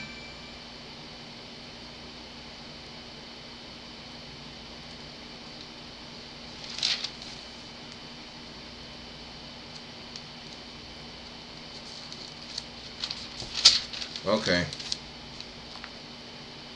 I'm about ready. My phone coming on, family. It's about ready to give me what I'm looking for.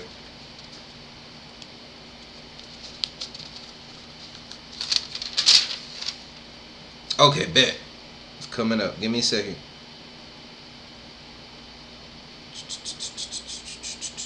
Okay, here we go. Here we go. Here we go.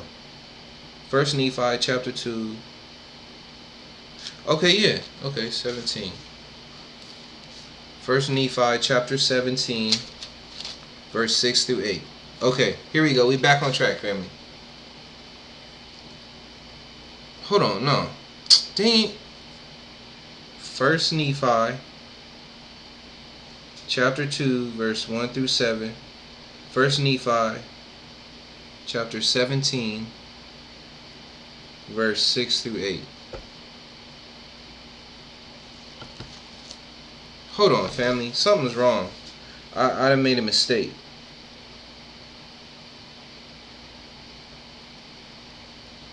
Oh, okay. Maybe that's what it is. Oh, yeah. Okay, my bad. My bad. That's what it was. Okay.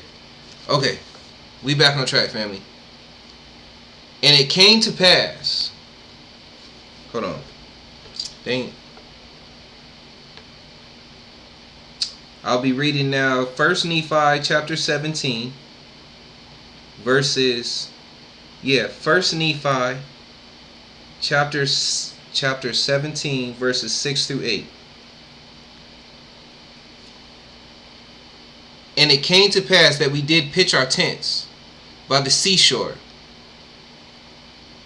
and notwithstanding we had suffered many afflictions and much difficulty, yea, even so much that we cannot write them all. We were exceedingly rejoiced when we came to the seashore, and we called the place Bountiful, because of its much fruit. And it came to pass that after I, Nephi, had been in the land of Bountiful for the space of many days, the voice of the Lord came unto me, saying, Arise and get thee into the mountain.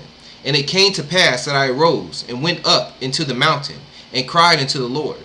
And it came to pass that the Lord spake unto me, saying, Thou shalt construct a ship after the manner which I shall show thee, that I may carry thy people across these waters. Okay. Now the next chapter.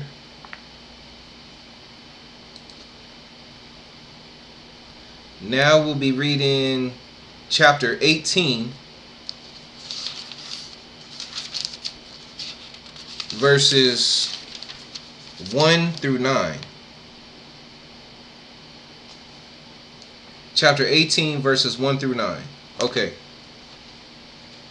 The ship is finished. The birth of Jacob and Joseph are mentioned. The company embarks for the promised land. The sons of Ishmael and their wives join in revelry and rebellion. Nephi is bound and the ship is driven back by a terrible tempest. Nephi is freed, and by his prayer the storm ceases. They arrive in the promised land. I'm not reading it all. And it came to pass that they did worship the Lord, and did go forth with me. And we did work timbers of curious workmanship. And the Lord did show me from time to time after what manner I should work the timbers of the ship. Now I, Nephi, did not work the timbers after the manner which was learned by men, neither did I build the ship after the manner of men, but I did build it after the manner which the Lord had shown unto me. Wherefore it was not after the manner of men. And I, Nephi, did go into the mount oft, and did pray oft unto the Lord. Wherefore the Lord showed me unto great things. And it came to pass that after I had finished the ship, according to the word of the Lord, my brethren beheld that it was good, and that the workmanship thereof was exceedingly fine. Wherefore they did humble themselves again before the Lord. And it came to pass that the voice of the Lord came unto my father, that we should arise and go down into the ship. And it came to pass that on the morrow, after we had prepared all things, much fruit and meat from the wilderness, and honey, in abundance and provision according to that which the Lord had commanded us. We did go down into the ship with all our loading and our seeds, and whatsoever thing we had brought with us, everyone according to his age, whereof we did all go down into the ship with our wives and our children. And now my father had begat 2 sons in the wilderness. The elder was called Jacob, and the younger Joseph. And it came to pass, after we had all gone down into the ship, and had taken with us our provisions and things which had been commanded us, we did put forth into the sea, and were driven forth before the wind towards the promised land. And after we had been driven forth before the wind for the space of many days, behold, my brethren and the sons of Ishmael, and also their wives, began to make themselves merry, insomuch that they began to dance, and to sing, and to speak with much rudeness. Yea, even that they did forget by what power they had been brought hither. Yea, they were lifted up to exceeding rudeness. Now, alright, one more chapter. I think I might read one more thing though after this. Okay, now we read still in 18. Now I'm reading verses 22 and 25. And then that'll be about done. Okay, almost. Verse 22 and 25. Oh, my bad. Verse 22. Oh yeah, 22 and 25. Here we go. And it came to pass that I, Nephi, did guide the ship, that we sailed again toward the promised land. And it came to pass that after we had sailed for the space of many days, we did arrive at the promised land. And we went forth upon the land, and did pitch our tents, and we did call it the promised land. And it came to pass that we did begin to till the earth, and we began to plant seeds. Yea, we did put all our seeds into the earth, which we had brought from the land of Jerusalem. And it came to pass that they did grow exceedingly, wherefore we were blessed in abundance. And it came to pass that we did find upon the land of promise, as we journeyed in the wilderness, that there were beasts in the forest of every kind, both the cow and the ox, and the ass and the horse, and the goats, and the wild goats, and all manner of wild animals, which were for the use of men. And we did find all manner of ore, both of gold, and of silver, and of copper. Nephi makes plates of ore and records the history of people. The God of Israel will come 600 years from the time Lehi left Jerusalem. Nephi tells of his suffering and crucifixion. The Jews shall be despised and scattered unto the latter days, when they shall return unto the Lord. Okay, hold on, family. So that's all I'm reading from the book of Nephi. So I just want to show you that the book of Nephi is about is a story that takes place after Adam and Eve leave Atlantis, or the Garden of Eden, and cross the ocean until the continent until they reach the continents of Africa, and they set up shop there. And now, decades, thousands of years later, now the prophet Lehi and Nephi, their family is given an order by the Most High to cross the many waters to come back to the Garden of Eden, or Atlantis, and start to repopulate it. With who? The so-called Indians, or the Indians in America today. And you know what Indians I'm talking about. If you watch my channel, you know what Indians I'm talking about. My grandfather's, I believe it was my grandfather's grandmother, Grandma Connie, was a so-called black Indian slave. They say she didn't like talking about it. I never met her because she died before I was born. But my mother and my uncles all met her and knew her. And she was a real-life so-called woman of color, darker than me, slave. And her husband, no, not her husband, but my dad's dad, well, her daughter and my dad's dad were also both two dark-skinned Indian people. And my grandpa's father, whose name was Daniel Marshall, was an Indian who, even though he had a house, he slept in a teepee. He slept in a teepee behind the house because he didn't like sleeping in the house. He preferred to live how his people lived. So, I don't care. You ain't got to believe me if you want. I got live family to tell me about my history. We ain't got no slaves in my family. We ain't got no African slaves. Just saying. All these lies that people tell. Look, on my dad's side, because I'm talking about my mom's side right now. On my dad's side, whose mother is full-blooded Indian, and whose father has Indian blood, we're not sure because his father has a sticky background with my dad's dad. There's a sticky background with my grandpa's father. Apparently, he was a very dark-skinned man, but we don't know if he was African because it was one of them things, you know, when families have their issues or whatever. So maybe, but even that's what I said. Even then, we don't know if he was African, and I'm pretty sure if he was a slave, we would have known, because that's one thing that people like to talk about. That's like a sense of pride that if you actually know somebody who's a slave. But the slave that we know in my family, other than we have other Indians, so-called black Indians in we but they were freedmen. The only one that was a slave was my grandma Connie. Just saying, family. We gotta learn our true history. But let's go ahead. Hold on. I think I have 2 more pages I want to read. Okay, yeah, I wanted to read this because this talks about because I just read about Lehi and them crossing the ocean to come to the Americas. But when you read the Book of Mormon, family, the descendants of Lehi one day break off from the civilization they made and they go deeper into the ocean, and they go deeper into the jungles of North and South America. And what they do is they end up running into other Hebrew Israelites who had crossed, whose ancestors had crossed the ocean, who the Most High had led them under a certain king back to Atlantis or the Americas. So that's another story in the Book of Mormon. I'll have to find it another time. But this right here from the Sefer, chapter 14 of Ezra, is kind of talks about it, where it says and whereas you saw that the gathered among and whereas you saw that he gathered another peaceable multitude unto him, those are the 10 tribes which were carried away prisoner out of their own land in the time of Hushua the king, whom Shalmaneser the king of Ashur led away captive, and he carried them over the waters, and so came they into the land. But they took this counsel among themselves, and they would leave the multitude of the heathen and go forth into the further country, where never mankind dwelt, that they might there guard their statues, which they never kept in their own land.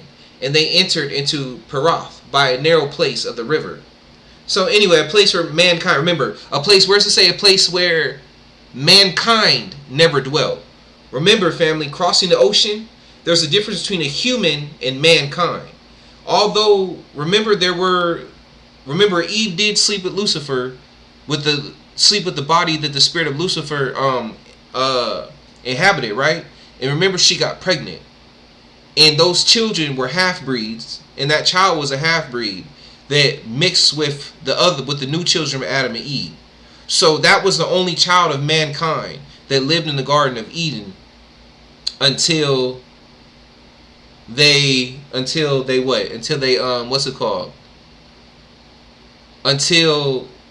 was the only child of mankind that lived in the garden until Columbus and them got over here, or anybody we don't know before that. Well, there was probably more before that. There was more before Columbus, but nonetheless, family, I'll show there's a difference between mankind. There's a difference between a human and mankind. So anyway, I hope y'all enjoyed this teaching, family. I enjoyed y'all, man. We about 4.5 hours in, so I hope y'all learned a lot. I hope y'all got some nice notes that y'all can use for your own studies.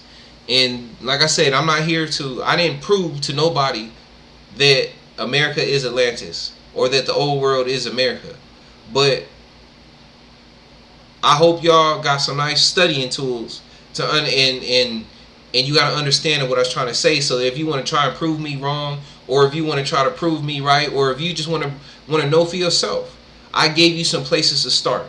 So I enjoyed y'all, family. Once again, I hope you enjoyed me. Without further ado, I am a healthy, wise, strong, protected, celestial being that is loved by the Most High Creator. I'll catch you later, family. Be blessed. Shalom.